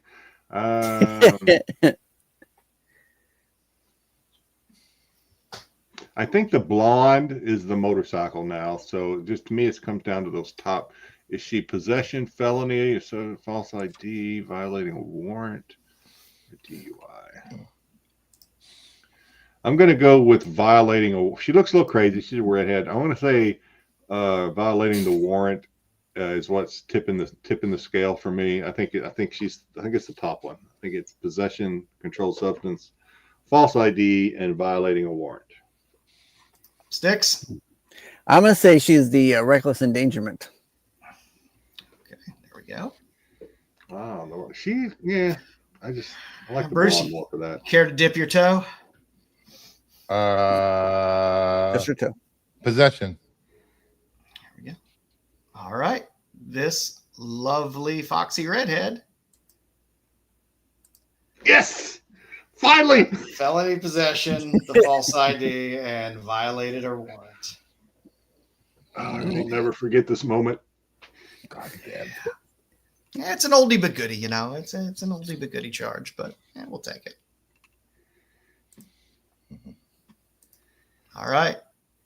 It's our last lady. Down to 2. I'm going to say she's the motorcycle. Pisser or motorcycle? Pisser cycle. Those are your choices. I'm going to say motorcycle because that's more sexy. Yeah. I'll take public urination. It looks like she's a little dressed up out in the town with the girls and had to go behind a bush. You know, I get it. Yeah, no, I see where you're coming from. I'm going to stick with my motorcycle though. Styx, you going pissing in the bushes? I'm going with pissing in the bushes. Bruce? Bush. I'm going with Styx. Pissing in the bushes. It'll be okay. Yes, that's 2 in a row. One more and it's called a streak, fellas. Nope, we lost Joe. We lost Joe. Oh, how did we not lose his slide deck? I think he loaded it this week. Oh, he loaded it. Yep, he loaded it. And I think that's it, right? The other one is self-explanatory. That's the last one. There was no. Yeah, it's a red herring, if we were. So we're gonna take this time. Please hit the like button, subscribe, and share with your friends. Hey, Brogu, what's going on? And Joe is back. Yay! I got excited when I went to do my motorcycle. I kicked shit out of my computer, and what are you gonna do? Yeah, very good. That was good, Joe. Yeah, that is what it is. Let's get back to where we were here. Oh, we have a spotlight to do. So, spotlight tonight. We want to look at con exclusives. Because I know by the end of the year, I only really remember what the last con had that was interesting. And I tend to forget what some of the other cons had. So I figured I'd just run through. My con exclusives, since they're worthless. Well, not this one. this one, good point. This one held up okay, and again, my slab to come from them bastards. Yeah, a lot fizzle out. A lot are just passion purchases, which I have no problem with. You don't have this one though, do you? No, I do not. I'm talking about Bruce for. You have the black and white. I have the other one. No, with the not the I Love New York. The black and white color splash. No. Yeah. But I ordered in a slab. I'm still waiting for it. It's been how many months? A lot. Bastards. 3, 4 a month and a half. We'll just blame CGC. That will be going up for a rise as soon as I get it. Ooh. Razz it right into my hands. I'll take 20% off for you, Joe. That works. So I figured we'd dig through, some of these. Of course, we're going to go through some of the big ones from SDCC and NYCC, but we'll hit some of the other cons as well. A lot of the other cons didn't have a ton of exclusives this year, which was weird because SDCC had a shit ton and NYCC had a shit ton. So, let's go through them and take a look. The others don't usually have a whole lot, like even like MegaCon really. C2E2 didn't. There weren't a ton MegaCon in there. was light this year. So we'll go through a handful. The Absolute Batman Ashcan #1 did pretty well from SDCC. People love their Absolute Batman stuff, and it just hit at the right time for people to pick up all the Absolute Batman stuff right before it came out. So there's that. I did like the Jose Luis Garcia Lopez, the landscape Virgin variant of the Justice League of America. It was just a fun cover. If you're an old school JLA fan, it was a nice little pickup. Because that's sweet. It has the goods for it. Amazing Spider-Man 52 Comic Mint from SDCC 2024 had a nice John Jang cover. The pink cover was kind of cool. I thought it looked pretty sharp. John Jang's been getting a lot of work this year. He's had a lot of really, really cool covers. And they always tend to look 3D in most cases.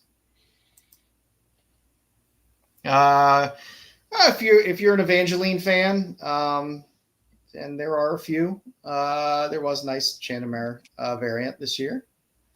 I know Jedi loves his Zerdy, so I had to throw a little Zerdy in there. So there was a facsimile of Avengers Annual 10 that was done, and a nice little Rogue. That was earlier in the year. I'm kind of Zerdy over right now. Yeah. And I mean, I don't know. To me, Will Jack kind of won the con circuit this year. Oh, yeah. But people forget that the Batman 609 foil was very nice Will Jack exclusive as well. Poison Ivy. I hate when they do that. Reprint and just slap a nice cover on it. Or a foil. Just do a newer book and just do the same art. Alex Ross had the Batman's World Finest 29. Little Jim Lee and Alex Ross action. Mm-hmm. You had another Will Jack, Batman Adventure 16. The KRS did as well, so you can get a nice little Harley. A book that I had forgot about before I started going through these again that was a hot book earlier in the year. It was tearing things up as an indie, but Beneath the Trees Where Nobody Sees had a handful of variants. This was kind of a fun one. I like a good chainsaw cover. General Ben with a chainsaw. Yeah. You got to throw in some Archie stuff every now and then as well. And there was the Betty and Veronica Summer Spectacular 1. It was a wraparound cover by Dan Parent. And it's the Archie stuff in sketches I always find fun. Then this little gem, this bootleg special 2, looked like a lot of fun. There's all kinds of things that are off IP in this book. I liked the kind of EC homage trade dress on it, and it was just a fun cover. But this was available at SDCC from Jim Andres. I like that. And Kanto, people love Kanto, and there were a handful of variants. You can kind of pick what you wanted this year for Kanto at SDCC. It's a reprint, isn't it? I believe reprint of #1. I'm not sure if that was without the trade dress version foil, But there were a handful of Zucker covers that he did for Kanto 1 that were con exclusive. So if you're a Kanto fan, that's great. It keeps trucking along. I can't imagine why it hasn't been optioned for an animated series yet. It'll do quite well. Mm-hmm. Diamond Comics put out a Conan the Barbarian 13. I like Nuno Pereira, but at SDCC it was a fun Conan cover. I like weird fun Conan covers, and that one was a good one. This Destro was just weird. This Dave Dorman one. I couldn't tell whether I liked it or didn't like it, or whether it felt like it was an action figure or didn't. But the Destro covers weren't really that great this year. I was really expecting for better out of that series in terms of the Destro covers. But this was kind of fun. It kind of reminded me of the action figure looking at it. Danny, who I love, did a nice epitaphs from the Abyss cover for SDCC as well.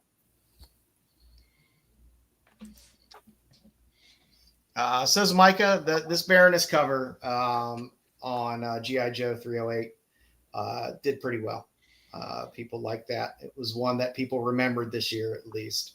That and the Will Jack are the only two that always hit my brain when I'm thinking about con exclusives from this year, outside of all the Batman shit. But I don't give a fuck about oddly sized Batman. Sienkiewicz actually did, for a trade paperback, he did a black and white cover for Heatseeker Gun Honey, which was nice. If you're a Sienkiewicz fan, I'm a Sienkiewicz fan, and I'm a Gun Honey fan, so that's a winner for me.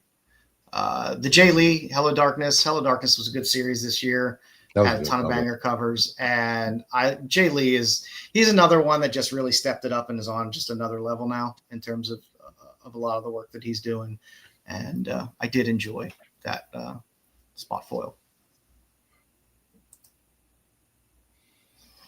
I forgot completely about this Miles Morales Spider-Man 22, which was one of the cooler Spider-Man or Miles Morales covers I've seen in a while, from the Black, White, and Blood Splash Diamond variant. So that was another SDCC job. Giveaway too. Yeah. You also had your Sam and Twitch, a McFarlane cover for all you Todd McFarlane fans out there. Todd's Todd, and when Todd does a variant, especially as a con exclusive, people go after it. So Campbell had a ton of shit this year as well, but that Ultimate Spider-Man 4 homage was just a good book. It was just a good book all around. It's a fun homage. That book made me a lot of money. Yeah, it was a great book. It was, if you're going to homage, especially your own stuff, it's just, I don't know. It's a winner of a cover. It's great. Yeah. I had to throw in, of course, some Vampy. So you had your Dark Reflections. Oh, look, I missed my my Brooks cover there on the end and accidentally threw in MJ again. Sorry about that.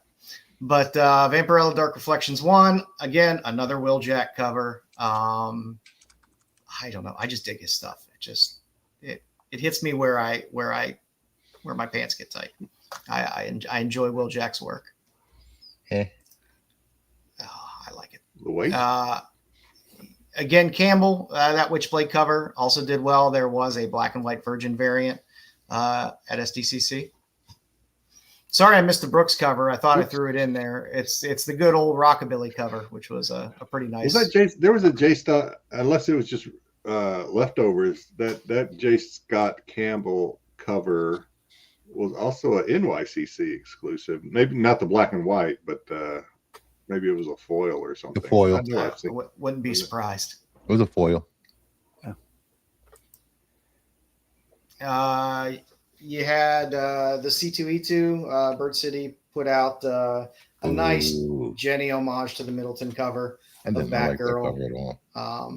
I enjoy it. I like the Middleton one the best, but as a Jenny fan and a Batgirl fan, it's a good cover. I know it hits the feels for me in all the right places. Department of Truth. Tiny Youngin put out a little bootleg variant at C2E2 2024 as well. And also at C2E2, fun little foil Harley Quinn Virgin from Sosa Micah. Nice.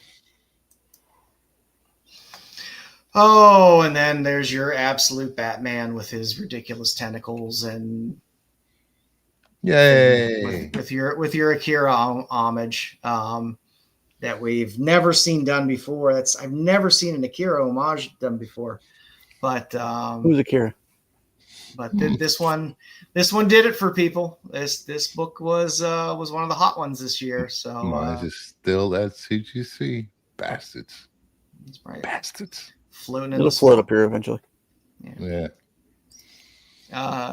Again, you had a Avengers Assemble 2 from Trinity Comics. This was a nice Lee Bermejo. If you're a Doom fan, that's a nice cover. It's a nice Doom cover. And Bermejo always does it right. Don't know, Terry. We'll see. Now, I don't know if I got any limb on here. I tried to grab. Hey, you try finding all the goddamn fucking convention covers that were out this year. I also did like this Department of Truth 25. It was hanging out with Tom. I love covers like that. Hello. Warren Lau is just Warren Lau. That's all I got to say. But the Exceptional X-Men 1 from Comic Mint came out at NYCC 2024. Nice cover. Another name that's been making the rounds this year a bit, Roxalyn, the Disputed number 1. There were a couple versions of this cover as well. And why not? Why not throw in a little Tay-Tay for for the fans of all the Sora Song, of all her covers that rock, this one is the one that makes. It was a con exclusive. I know why you did it. It was New York Comic Con. They were all over the place. I don't know what the print run of these things were, but it's not my favorite Sora Song. No, Sora Song's awesome. It's not awesome. Even close to being my favorite. Awesome artist. I'm so glad I didn't buy into that Taylor Swift hype. You wait. Everything comes around. Everything's flat circle. There's plenty of these out there for the Taylor Swift, for the Swifties that want to collect these things. They're everywhere. Some of them are worth. Some of them are in demand. I don't know what they're worth. Some of them are in demand more than others, but of all the Taylor Swift ones, this was one of the better ones that was done. Some of them are pretty rough. You got to throw some Perillo on there. Why not? So, Perillo. Got it, Joe. Nothing to do with the feet. Perillo. I like what I like. What can I say? The heart wants what the heart wants. We got a Nords Illustrated Swimsuit Edition 1. It was a nice Perillo cover from Carnivore Comics. I think I got that one. It's a nice one. It's a good Catwoman. Also, you had Elias. I'm not going to botch his Greek name, but Give Him Hell number 1. There were a couple variants of this as well. This was the sweet variant. I always like his work, and if you like cheesecake, it's not a bad one to have in the box. And Lorenzana did the nice Gun Hunting Collision Course number 1 from Beachside Hobbies. That's everything I need and want in a cover. I mean, you got everything there. Everything. You got everything. It's all there. I got a booze, gun. Bullets, and I got booty. booze. I got tits. I got ass. I got feet. I'm sold. That's a super. I see why you picked that. That's a superfecta for Joe. Oh God, not that one. Hey, you know what? You might as well throw it in there. It's a Greg Horton cover. It was talked about. So, but first up, we did have Moon Knight Fisted Khonshu, another John Jang cover, which was a pretty cool Moon Knight cover. If you're a Moon Knight fan, it's a nice one to have. And then Bird City did. You could take your choice, this one or the Raven one. I went with the Starfire one. It's a cover. It's not bad. It's Greg Horn. Yeah. If you're looking for Del Otto, who you don't see too much Del Otto anymore, there was a nice logo on the Omega Men 3.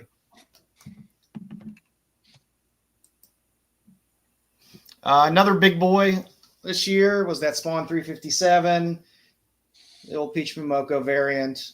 I didn't throw in the McFarlane retailer giveaway bullshit stuff, but I did throw this one in there. Is that the one? Is the Peach the one? Is that, well, okay. I still say one fat dude fell into another fat dude and it just kind of dominoed. But is that the one we're talking about? The Peach Momoko? Yeah, the peach one was the one that there was supposedly a little fat wobbling over.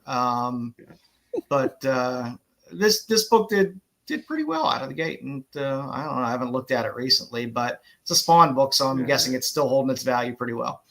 But there was also a McFarlane giveaway at a panel as well, and those are always a pain to list because who knows who has them, and this is a little easier and a little more recognizable.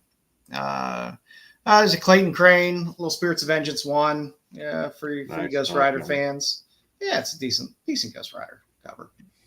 My love of Udon. Street Fighter and Friends Swimsuit Special #1. I like Derek Chu. He knows how to draw women. Fair enough. Ejikuri had a nice little one as well for Street Fighters and Friends Swimsuit Special 1, which I can't complain about. Probably the best Terminator cover this year, I would say, is this red foil from 616. That's just, if you are a Terminator fan, that's about as good as you're going to get in terms of cover. Who's the artist on that? Yeah. I think it's John Jang. Oh, John Jang, yeah. Yeah. Then you had Transformers 2, another John Jang from Big Time Collectibles. So for all you Transformers fans out there that are looking forward to getting your 10th print of something, you could have purchased this as well.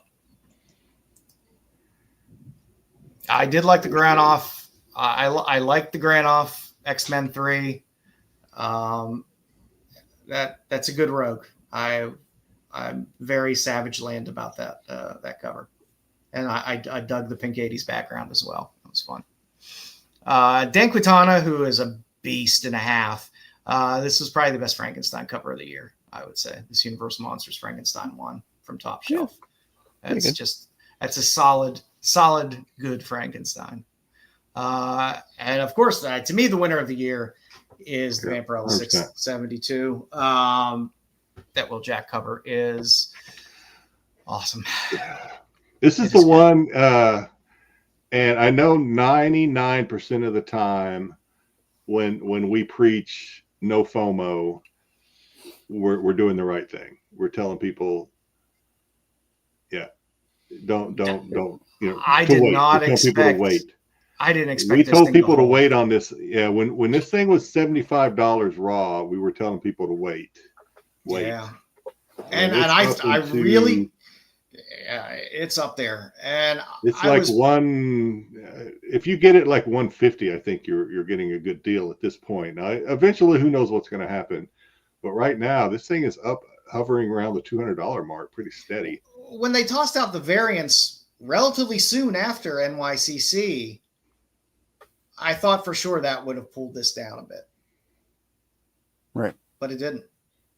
It didn't at all. So, hooray for Cheesecake! This is going to end up as a Cheesecake Vampirella collector. Yes. This one's probably going to be a grail that I. Yeah, it's going to be my white whale for a while. Yeah, it will be my white whale. Sticking with a little vampy. I don't sleep on Rare Temper. Rare Temper puts out a few covers, not too many. Rare Temper does more kind of animated Disney DreamWorks style artwork. But when Rare Temper does Cheesecake, it's good stuff. And I do enjoy this vampy. And this EOM I thought was cool. I'm a big fan of those light beams in a cover. I always think that has a cool effect to it. And that's you got the white cover there. Yeah. We got the white cover. I don't have that one. I don't know. Maybe I do have that one, but I don't. I tell you what, EOM, the style EOM, I'm quickly becoming an EOM fan. It's nice. I like how it looks. Always wet. Yeah, always kind of got that wet look. Always very sexy, very, very sexy pose. The one thing I will say about EOM, and I have some other stuff EOM that I probably can't show, but he does like to go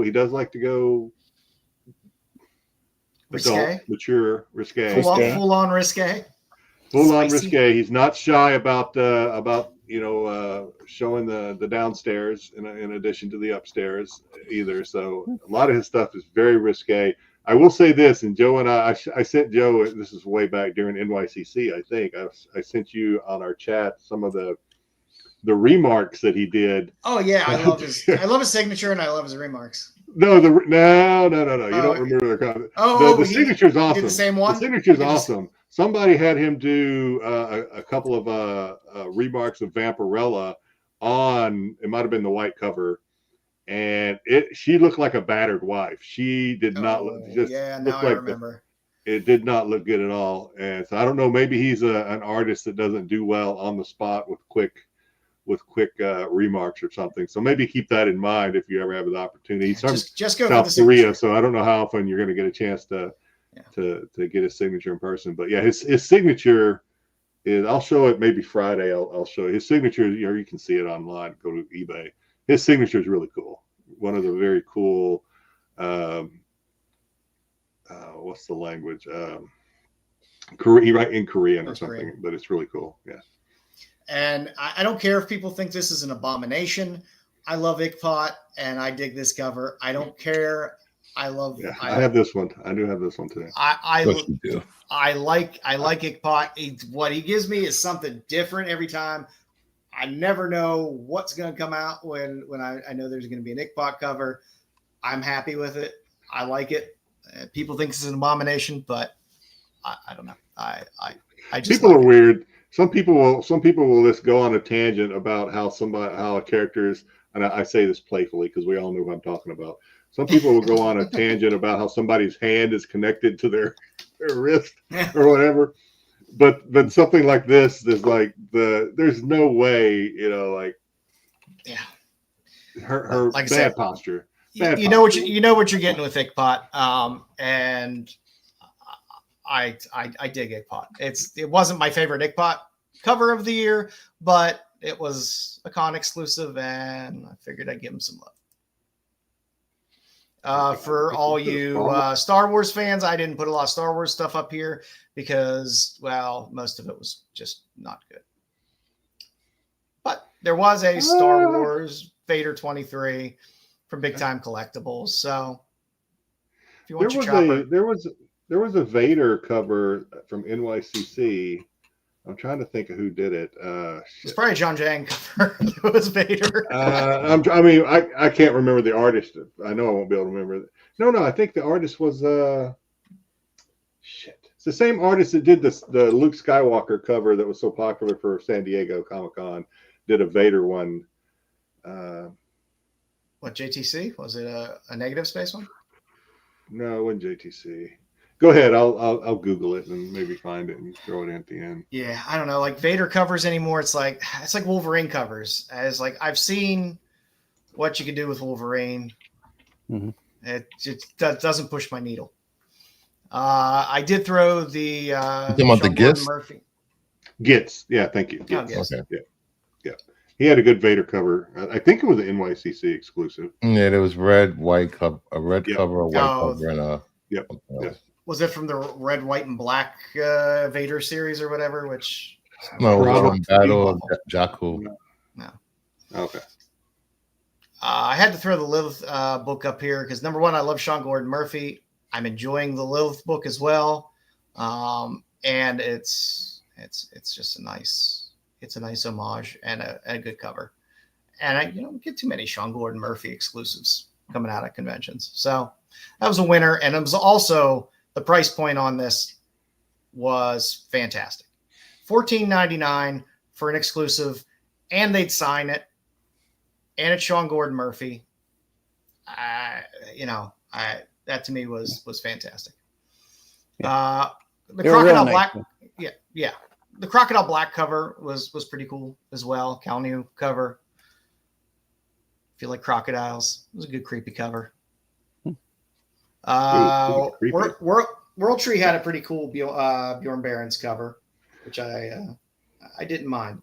There were a handful of decent World Tree covers. World Tree's still going, and they're still cranking out. World Tree has a lot of good covers. I don't collect them, but World Tree has a lot of good covers.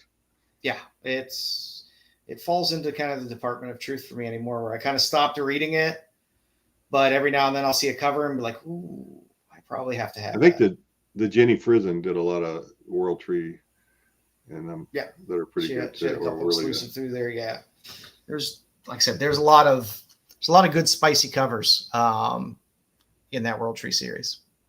Then of course, you got Absolute Power 1, the second printing, Fan Expo 2023 or 2024 Jim Lee foil variant, because now it's a Jim Lee cover. So what's Absolute Power? Is that one of the, is that also Absolute? Is that in the Absolute Batman Superman one, or is that different?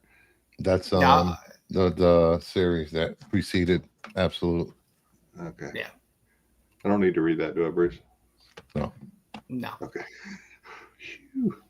Unless you want to. It's a good read. Like I said, John Jang Spider-Man, I'm normally not a big fan of a lot of Spider-Man covers, because like Wolverine and that's not, it's like, okay, I've seen Spider-Man before, but every now and then, the cover catches your eye. And John Jang's stuff with Spider-Man has just been fun. And I thought this was pretty cool cover. Everyone loves Black Suit Spider-Man.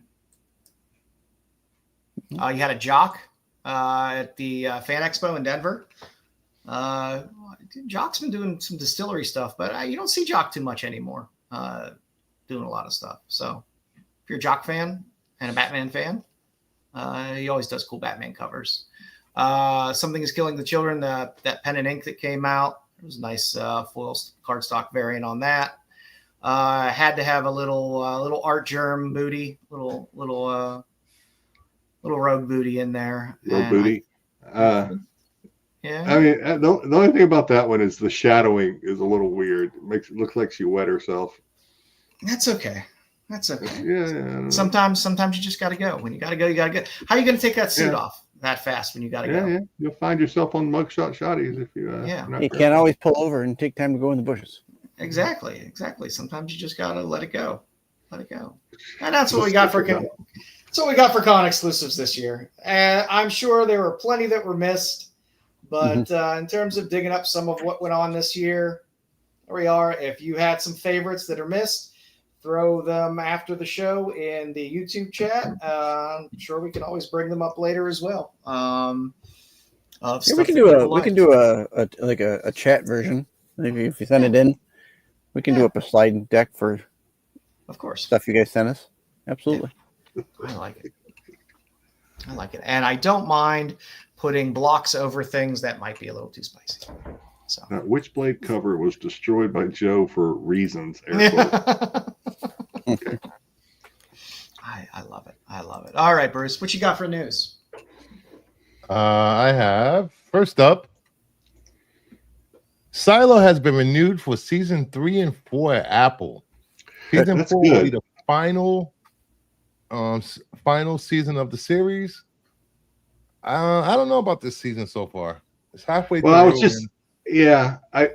I hope, because you're right. Season 2 so far has not really knocked my socks off, but I'm hoping maybe a slow burn season 2 is setting up for a really, really good season 3 and 4 finales.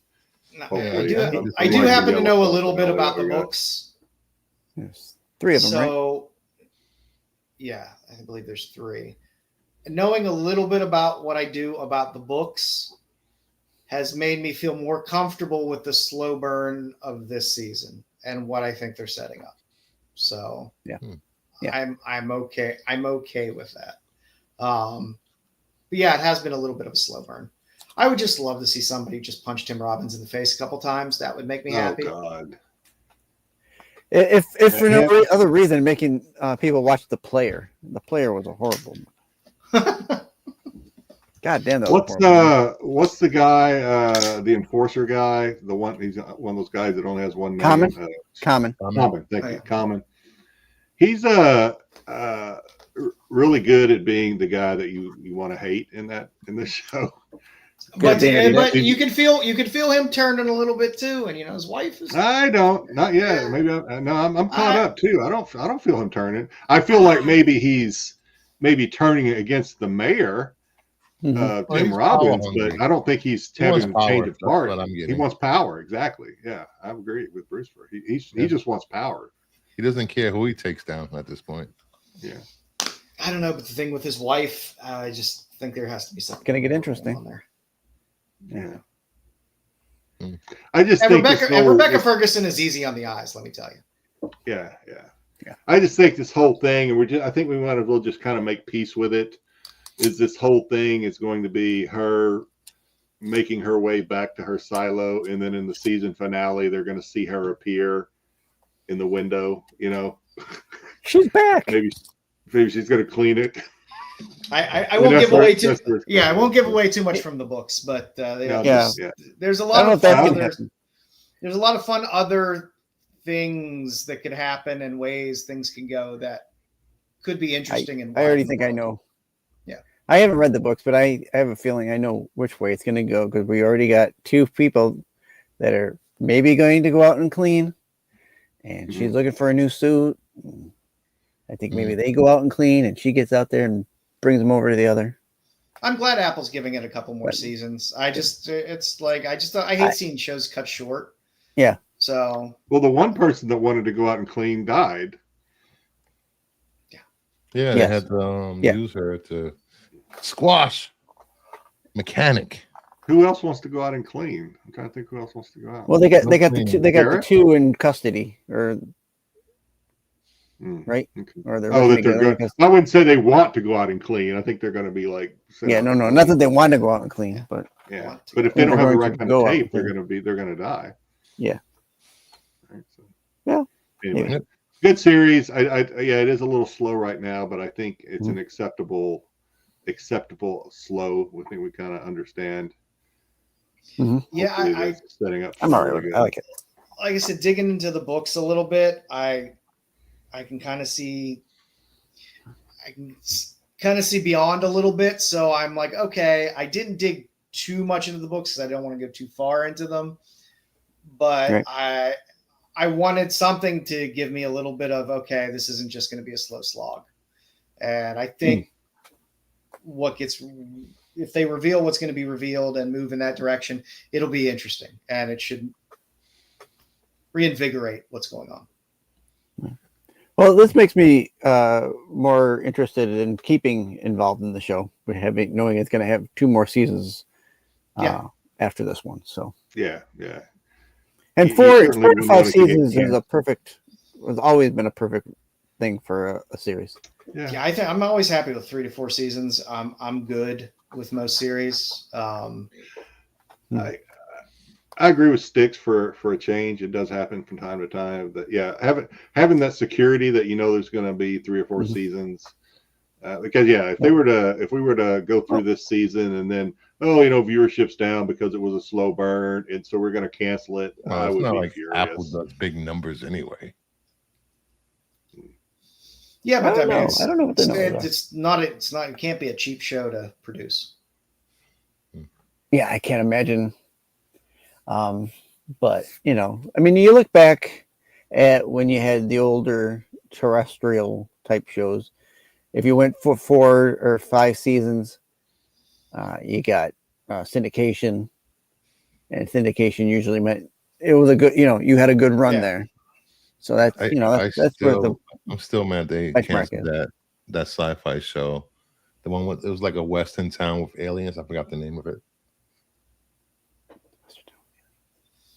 What channel? Sheriff and his daughter was an alien, and it was great. It was a great show. I forgot the name of it. I know they're bringing back Winona Earp. They're bringing that back. Oh yeah, but man, I watched it on Tubi. I've never seen it. Is it on Tubi? I'll have to watch it. There's some on Netflix also. There's some Winona Earp on Tubi, and the production value of it is so bad. Like I've seen episodes of Red Dwarf with better production value than that's not good. I like Van Helsing. Red Dwarf had like 50 pounds. It was Supernatural. Supernatural wasn't the best production value either, and it was 16 seasons. But it wasn't bad for a CW show. You knew what you were getting. But Winona, no. If you watch Winona, I mean, it's just the acting, everything in it is. Okay. Supernatural is the best show on CW behind Superman and Lois. Thank you very much. expect no less from you, Bruce. CW is a burning wreck of what it once was at one point. Yeah, well, they're owned by somebody new now, so yeah. Now it's wrestling and other stuff. They'll be going back to being UPN pretty soon. Scrabble and I love those days. I could go watch the original Roswell series and be happy. I could watch Supernatural and be happy. It's CW. Hell, I could watch One Tree Hill and be happy. Vampire Diaries. Yeah, the old CW UPN. Good job, Bruce, for putting Silo in there. Yeah. On the news. Yeah. Something right. to Next get us up, excited. The most trending topic in the world today. We got the first poster for Superman. And then you do this. And then you follow it up with Yes, I do. Yeah. I think this poster is great. That's a great poster. Aren't we supposed to get a trailer? We'll get a trailer Thursday. The press was shown the trailer today. It's been of course it's gonna be positive because is this Boss Logic? Is it just a teaser trailer? Who did do this? I think it was like a 2-minute trailer or something. I know there was no from what I read, there was no dialogue. It was just showing a lot of Clark and Crypto. There was music. Set the Rock music. Oh, if it ain't Williams, I don't want to hear it. Oh, it's gotta be Williams. Come on, get out of here. Rock music. Punk rock. Set the punk rock. Punk rock. Yeah, I don't. So I'm gonna doubt that, but we'll see. So this is the poster for the show. No, the movie releasing next year. The movie. Okay, so it's a poster for the movie. Sorry, it's a teaser. It's a teaser trailer or teaser poster. So I mean, I'm just gonna poke the bear a little bit here and say, what does a good poster have to do with whether or not the movie's going to be any good or not? So why are we excited about a poster? Because it's an homage to the original Superman movie with Christopher Reeve. So people are excited. And it looks better than him putting on his fucking boots. That's true. Okay. It's definitely better than him putting on his goddamn boots. I guess I gotta go outside and shovel. Fair. Jesus Fair Christ. Hey, that was a fine shot. I got so many memes out of that. Thank you very much. Like I said, good for you. They're gonna string you along, give you little bits here and there to keep you interested in it. Yeah. So I'll go back to my original question. I'll buy him dinner. Is this art done by Boss? Is this a Boss Logic, or do you know who it is? I have no idea who's doing the art. I thought it was Ross for a second because Ross has a similar. It's not Ross. I don't think it's Ross. Yeah, it's not Ross. The face is not Ross. Google it. I would Google it, but I've already got my next segment queued up. So. All right. Next up, we got some news today. Former Criminal Minds showrunner Ed Bernero will develop a Marvel's Nova series for Disney Plus. So it's going to be a crime series. In Deadline. It was Manny Patinkin earlier today, then confirmed by Deadline. All right, so where is the one that does Columbo? I don't know. Does he? I don't know. I can't remember who the guy was that does Columbo. Does the parody of Columbo. Where in the line of where in the line of Jedi? Where in the line of Jedi should give a shit are we with in development? Will develop? Is that you know what I mean? They named the showrunner, so it's obviously greenlit. Ooh. Okay, so we're further along than someone is writing a screenplay or whatever. Yes. Okay. What crimes you have to Dick forgive Ryder me. son? I come from the Star Wars show originally, where we see every week somebody's writing a screenplay. Some rumor for Star Wars. Well, so you have to forgive me. I get a little skeptical when I see something like that. Like, it's the Star Wars show. There's no content out, so rumors and everything else makes it onto the show. Good Criminal Minds deep cut there, Terry. Yeah. At the end of the day, this is good stuff. At the end of the day, whether or not I read this and blah blah blah. What's your sources? Bruce, stop messing with me in the chat. I don't need sources. My sources is me. That was great last night. I mean, we've been hearing about Nova forever. Ever. I feel like. And I mean, truthfully, there's people that love the cosmic stuff. People love Dick Ryder. I don't give two shits about the cosmic stuff. But isn't I don't. But there is a large fan base of cosmic stuff. Is Sylvester Stallone going to play? Yeah, he's going to play Nova. That was Nova, right? Isn't that what he played in Guardians? Or am I wrong? No, he played. Who did he play? Okay. What the hell is the character? I thought he had the same little freaking thing. Warlock? Oh no, that was you're thinking of Judge Dredd. No, I'm not thinking of Judge Dredd. I'm thinking of Guardians of the Galaxy. What am I talking about? He didn't have a helmet in that. I thought he had like that symbol somewhere on it. Okay. He played in the first Guardians. What was his character he played in the first Guardians? That's what I thought. It was the second one. Okay. That was the second one. Oh, second one. Yeah. Ego? Maybe no. That was the planet. No. That was Kurt Russell. That was Kurt Russell. I don't know. I'll Google that. I'll figure that one out. Yeah. So people like their Dick Ryder. Yeah. So people are gonna go looking for Dick the Ryder. I mean, dig up their Dick Ryder comics this week. Oh, I mean, the question is, do you bring in Sam in this series, and then you have another person to add to that Young Avengers / Champions / whatever younger group as well? Could be. Oh, Sylvester Stallone played Starhawk. Oh, there you go. Starhawk? Oh, never heard of that guy. Okay. What a waste. Such a good character. So if you have your Nova, a man called Nova, #1, get it out the box, get rid of it before the trailer drops.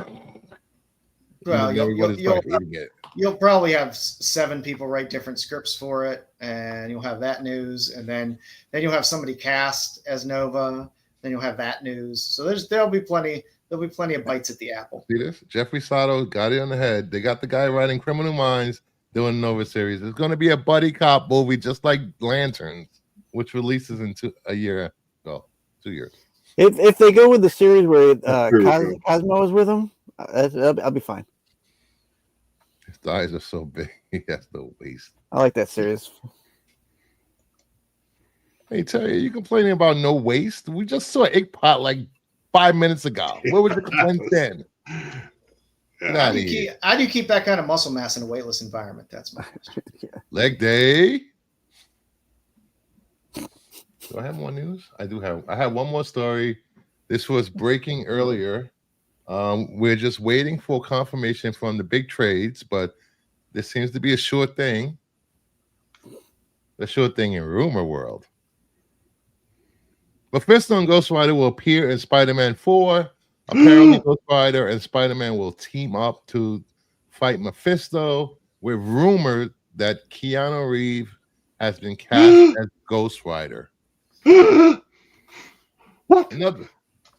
And what I'm hearing is, reading and hearing is that the major trades will confirm this story later tonight or tomorrow.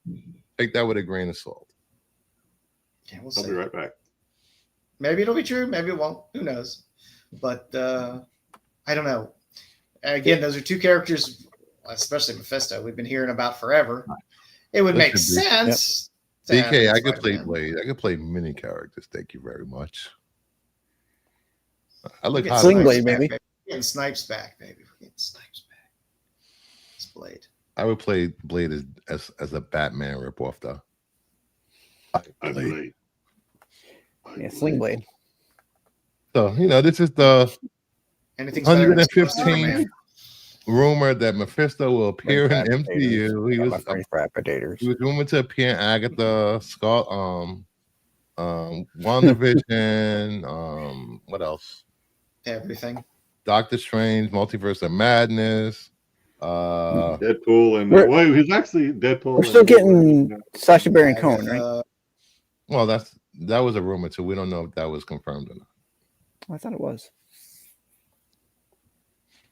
Yeah, so who knows? I mean, Ghost Rider will be nice. It'll be interesting to know which Ghost Rider we get. Yeah. Cage. Yeah. Cage. If we can't get Cage, good with Cal. Well, I'm thinking more in terms of which Ghost Rider they go with, whether we get Blaze or Danny Ketch. We get Danny Ketch. Yeah, they did. We want Danny. As long as it's not Robbie, they did Robbie already. Robbie Reyes. I wouldn't mind Robbie. I mean, like I said, Danny Ketch is my Ghost Rider I grew up with. Danny Blaze too, but you know, I think if they did Ghost Rider, they would realize that they have opportunity to make some money, because I think a lot of people want Ghost Rider. A lot of people want Blade. Next to Blade, a lot of people want Ghost Rider. Or maybe I'm just speaking for myself, maybe, but that's those two. No, speaking for me as well. Yeah, I'd like to see something a little darker, a little more fun. But we'll see. Got to be good story. Got to be good. Like story. I said, we've been dragging on Mephisto rumors for how many 3 years? 7 years I now. don't understand this whole Mephisto train. Since when have there been so many Mephisto fans all of a sudden? Just I don't think there were. I think it was just kind of rumored, and then rumored, and then rumored, and then rumored. So people put money into comic books, and now they want. Yeah, you get a lot. You get a lot of fans who've gone out, bought Mephisto books, and now that, oh yeah, Mephisto, yeah, I got to get rid of this goddamn book. It's sitting in my box. I got to sell them. Please bring him to the screen. If you still have your Mephisto book at this point, after the 100 rumors before this, hey, they're in for the long haul, buddy. Yeah, I guess. Somebody's got to have them, right? Someone's got to have them. I just can't. I just don't want to feel like moving my box to dig mines out. About 10 of them. Fine. Yeah, trust me, I know. I just dug out you got about 10 Star Wars. You got 10 of them. You got one slab. I spent 2 hours digging out Star Wars on Saturday, and then I sold like maybe 25 of them. Yeah. But you know what? If they confirm Ghost Rider coming into Spider-Man 4, it'll be nice to see that resurgence in Ghost Rider books, because they took a little bit of a dip, not a huge dip, but they took a dip. So, yeah, it's good news. We'll see. We'll see if it pans out. Had to have it first. See if the major trades agree. I mean, I figured if that was going to happen, Tim Holland would have leaked it. But I think a lot of fans are going to be disappointed because they were hoping for a more grounded Spider-Man. Instead of like Supernatural Spider-Man movie, but that's not if this has come to fruition. Sometimes they like to cram 2 movies into one. You get kind of a starter story arc where you can get that, and then you have a secondary story arc where they pick it up and. People were drooling for a Daredevil crossover with Kingpin. Maybe Black Cat shows up, or Silver Sable, something along those lines. Didn't Spider-Man? I'm going like way back to the 70s, but Spider-Man and Ghost Rider had a lot of arcs together, right? In those comics back then. Yeah, I say a lot.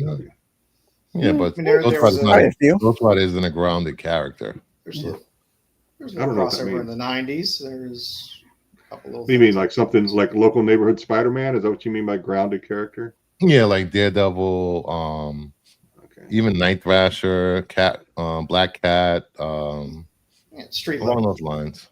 Yeah, I guess I'm the minority. I honestly don't want that, to be honest. I would rather have something supernatural than to see Daredevil fighting the Foot again, or whoever the hell always fighting these local henchmen. I get so bored with that. I mean, BK might be right. They might be doing Brand New Day, which was a horrible story. Well, the Mephisto fits in. Yep. All right. And back to you, Joe. I believe. I think we're at this point. We're at this point. Here we go. There we go. All right, here we go. So, stab my eyes. A little bit of a backstory on this. Why I went to the AI with this project for last week, and now obviously this week. And every other week for a year. Well, I said with this particular project. Oh, Obviously, okay. Well, heavily on AI for every project. I have an idea of why, but I'll keep it to myself, I guess. Yeah. So about a week and a half ago, it was the SNS show prior to the one this past Saturday. Sam had brought up the story of the day or story of the week was somebody Miriam whoever Webster saying the word of the year was brain rot. Okay, so that's obviously a slang term, brain rot, blah blah blah. So that's interesting enough. But what really got the chat going, I think, was me in the chat saying that admitting that I did not know what bricked up meant until my sons explained to me what it meant in this new Gen Z slang environment.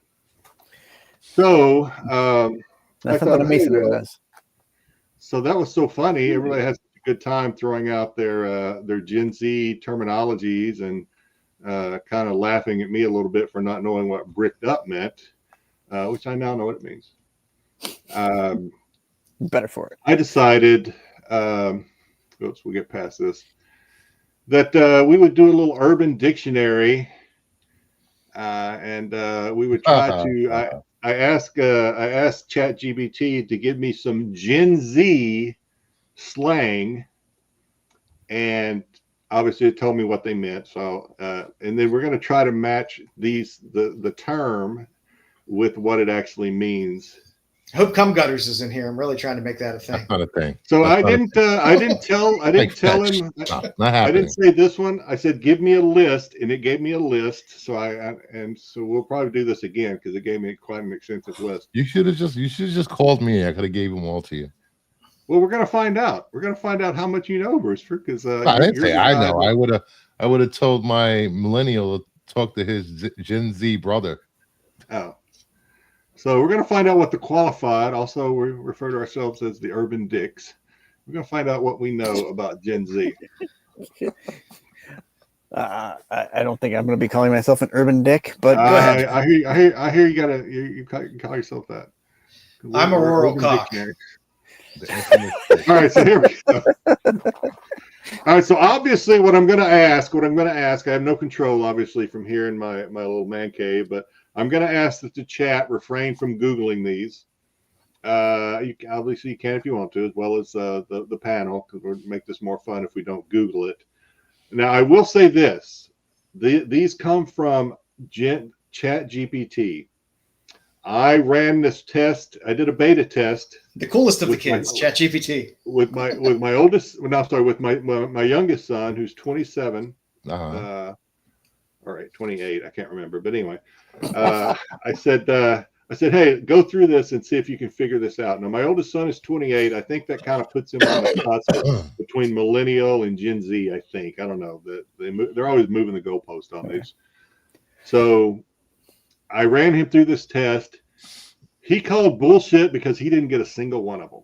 He missed every freaking one of them. Yeah, every one. So he said he called bullshit, and I said, well, you argue with ChatGPT, but just know he's going to put you on the list if you do. So we're going to go through these. These are according to ChatGPT. We've got bloink, we've got spaff, blurping, and twinkled. Now, there's 4 words and 4 definitions, so I'll obviously process from elimination. We'll get down to the last one. But for the first one, sploink. What do you guys think sploink means? Does it mean losing composure or going overboard with excitement or embarrassment?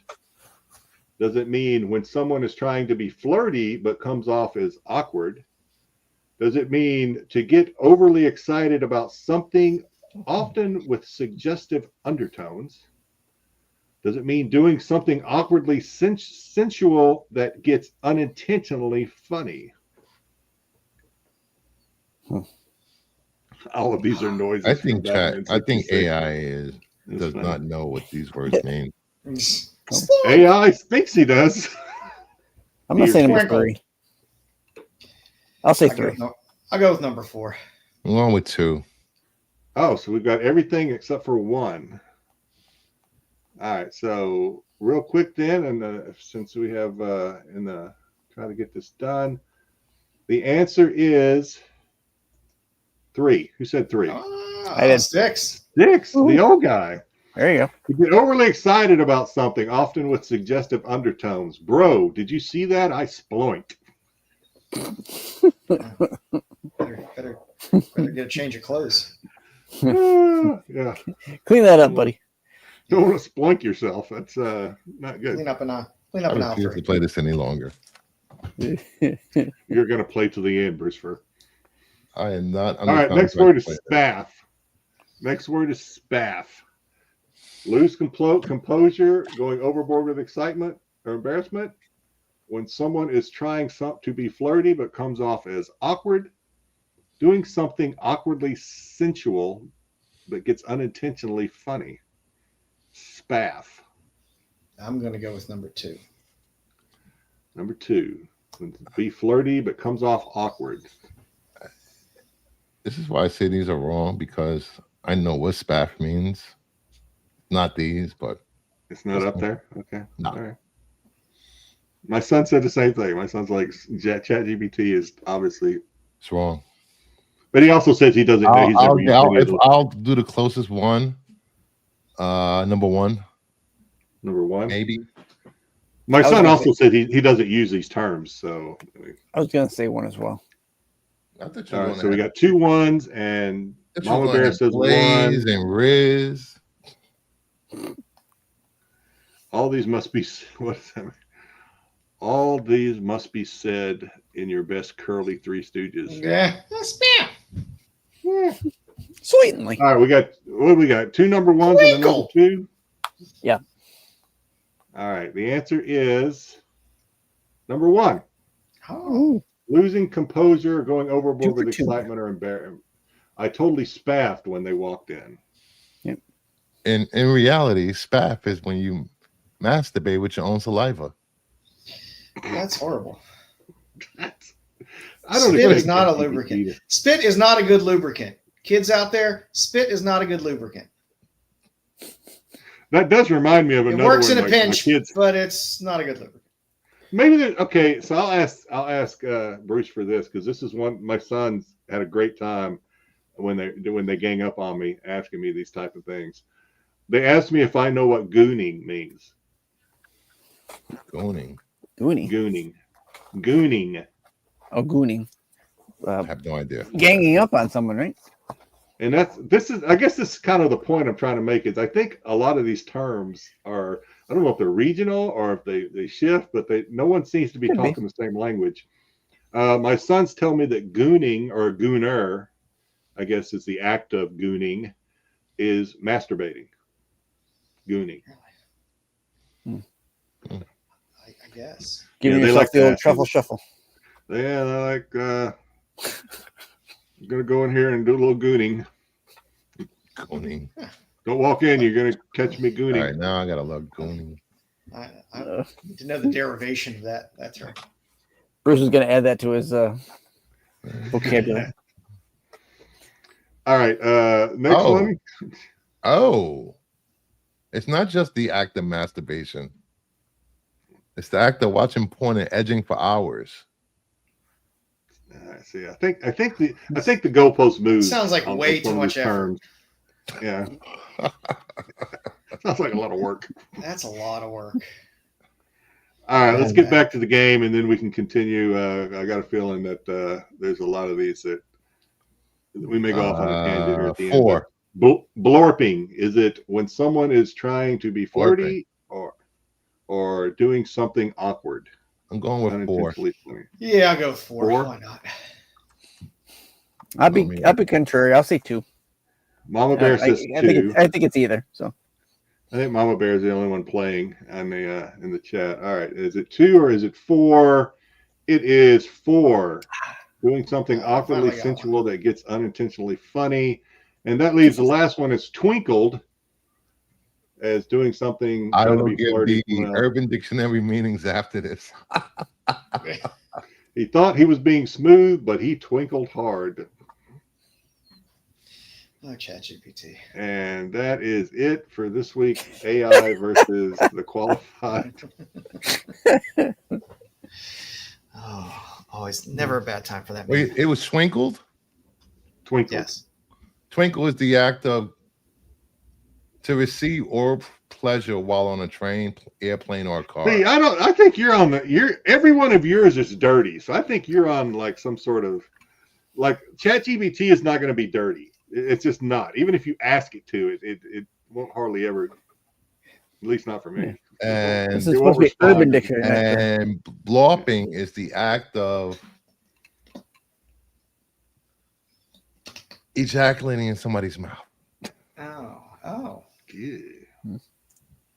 We may not play this game anymore. This is... I don't think AI is. Sounds fun, but isn't. Well, Bruce makes it, awkward again. What? I'm just citing Urban Dictionary. Mama says, I thought getting Twinkle was picking up a younger gay man. It's finding a twink. Could be. No, that's called Congress. Oh, sorry. Yeah. All right. Well, maybe I just give up on these that AI things because AI, we can't get AI to be dirty for us. Yeah, we need. I don't know. Maybe we need to just try something other than ChatGPT. Maybe I'll go back to Price is Right. We'll do Price is Right. Match game, please. Do a match game. All right. Match game. Match game's fun. Match game. What if we get Mark? What if we get? Yeah, actually, no. I do have a match game scheduled for Mark if he's willing to play on Friday.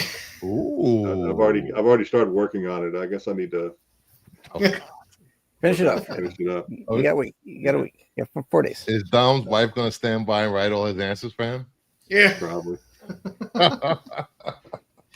Well, we thank you all for coming out on a Monday night and joining us. You get us twice this week. We will be back on Friday, where we will be talking to the myth, the man, the legend, Mark Spears, as he finishes up Monster and the Wolf Kickstarter is in its last days.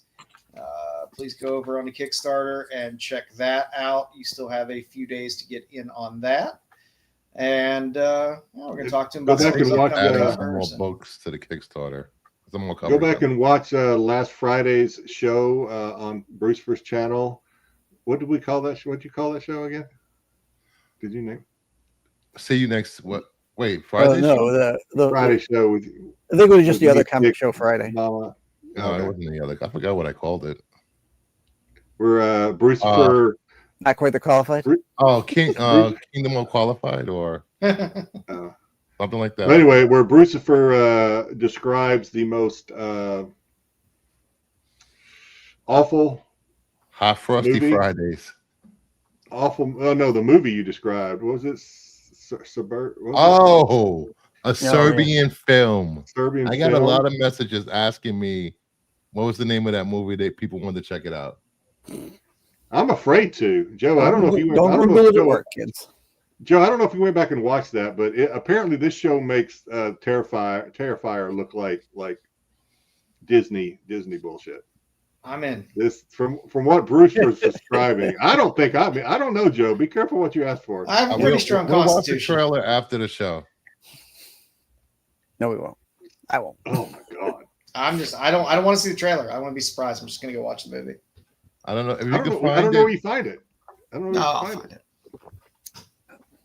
I'll find it. I have every streaming channel known to man. Joe may be arrested by Friday. It's not streaming. It's not streaming? No. Anywhere? No, he said he can find Rossi it. Has like 3 versions on DVD, VHS. Is it like when we were kids, the Faces of Death movies? Oh, God, yeah. Just imagine everything that's illegal in sexual acts is in that movie. It's banned in 46 countries. Yeah, he said it was banned in Oh, I thought this was going to be something more accessible. I thought this was going to be something a little more accessible. I guess I won't be watching it then. Maybe I can get you could send DeGrassi a link. Maybe that's he can. All right. I don't want to be on any. I don't want to be on any lists. Any watch list? There's another one watching that movie. The drones we may be might on a watch list off. promoting it like we're doing. You get a call right after this watching and saying 7 days you will get visit from the FBI. An agent. I don't understand how a movie like that gets made. I just don't understand. Well, it's not actually happening. I understand that, but how do you? There's still standards in terms of certain things. Yeah, I mean, people were getting upset with Terrifier 3, which I still haven't seen, because they say the opening scene has him like mutilating a baby or a child or something. People were like very upset about that. The opening scene for that is a lot worse than that. I know. From what you described, I'm like, oh my god. Anyway, we'll talk about the rest off the air, but yeah. Let me see if it made Rotten Tomatoes. Probably not if it's that hard to find. Oh, damn. It is on Rotten Tomatoes. 47 from critics, 43 from audiences. That's pretty split. Oh, yeah, it's not a snuff film, Terry. Yeah, so yeah, I mean we can breathe that sigh of relief there, I guess. Yeah. Good stuff. All right, Bruce, what do you got lined up for this week? Tomorrow, since I didn't do Monday Madness, we will be doing See You Next Tuesday tomorrow night. The usual cast. James Kennedy's gonna come after you. James Kennedy's gonna come after you. Told him. You see you next time. See you next time. Then I might be on TAC on Wednesday with Cliff on comics. Hey, Cliff. On TAC? Cliff is going on TAC. Oh my god. That might be some popcorn ready. Must-watch streaming. Yeah, that might be some must. I don't normally watch TAC because of it's just not a lot of the. I watch the news sometimes and then I lose interest, but.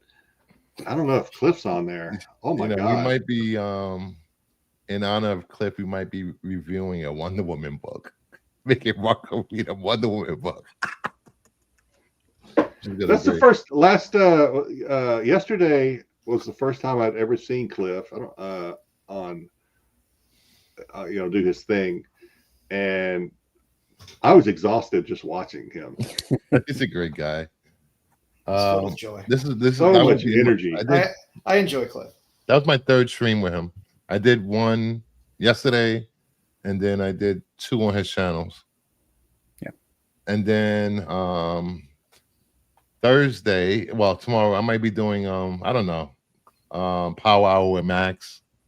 Then Thursday, I know at some point I'm going to release a reaction video to the Superman trailer. Then Friday back here, and then Saturday morning, breakfast with Cliff.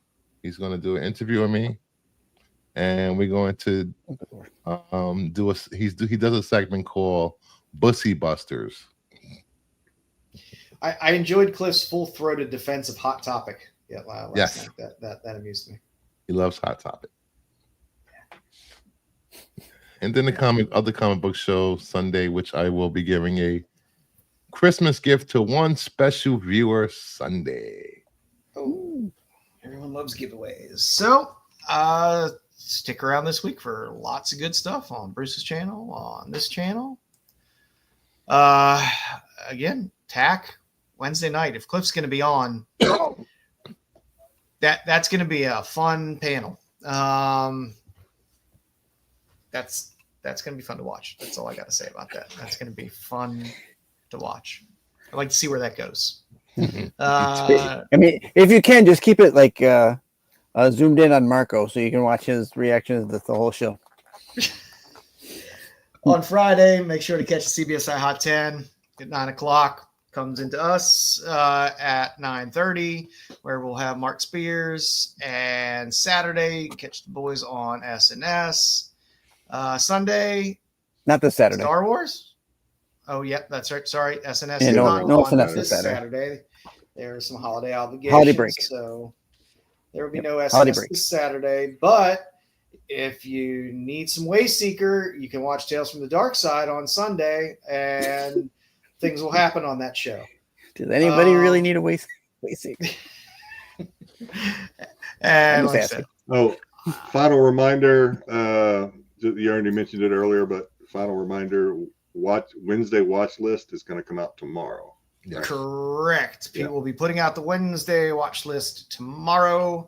So for those of you looking for it, it should be there tomorrow from Pete. So watch all that stuff. Pete's putting out stuff constantly between Dollar Bin Digging and Wednesday watch list, all kinds of good stuff. So tune in, enjoy yourselves, and we will end up seeing you all in a couple days. So don't get too tired of us.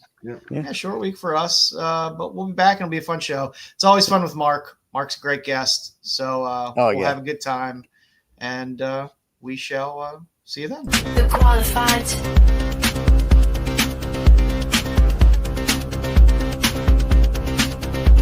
The qualified.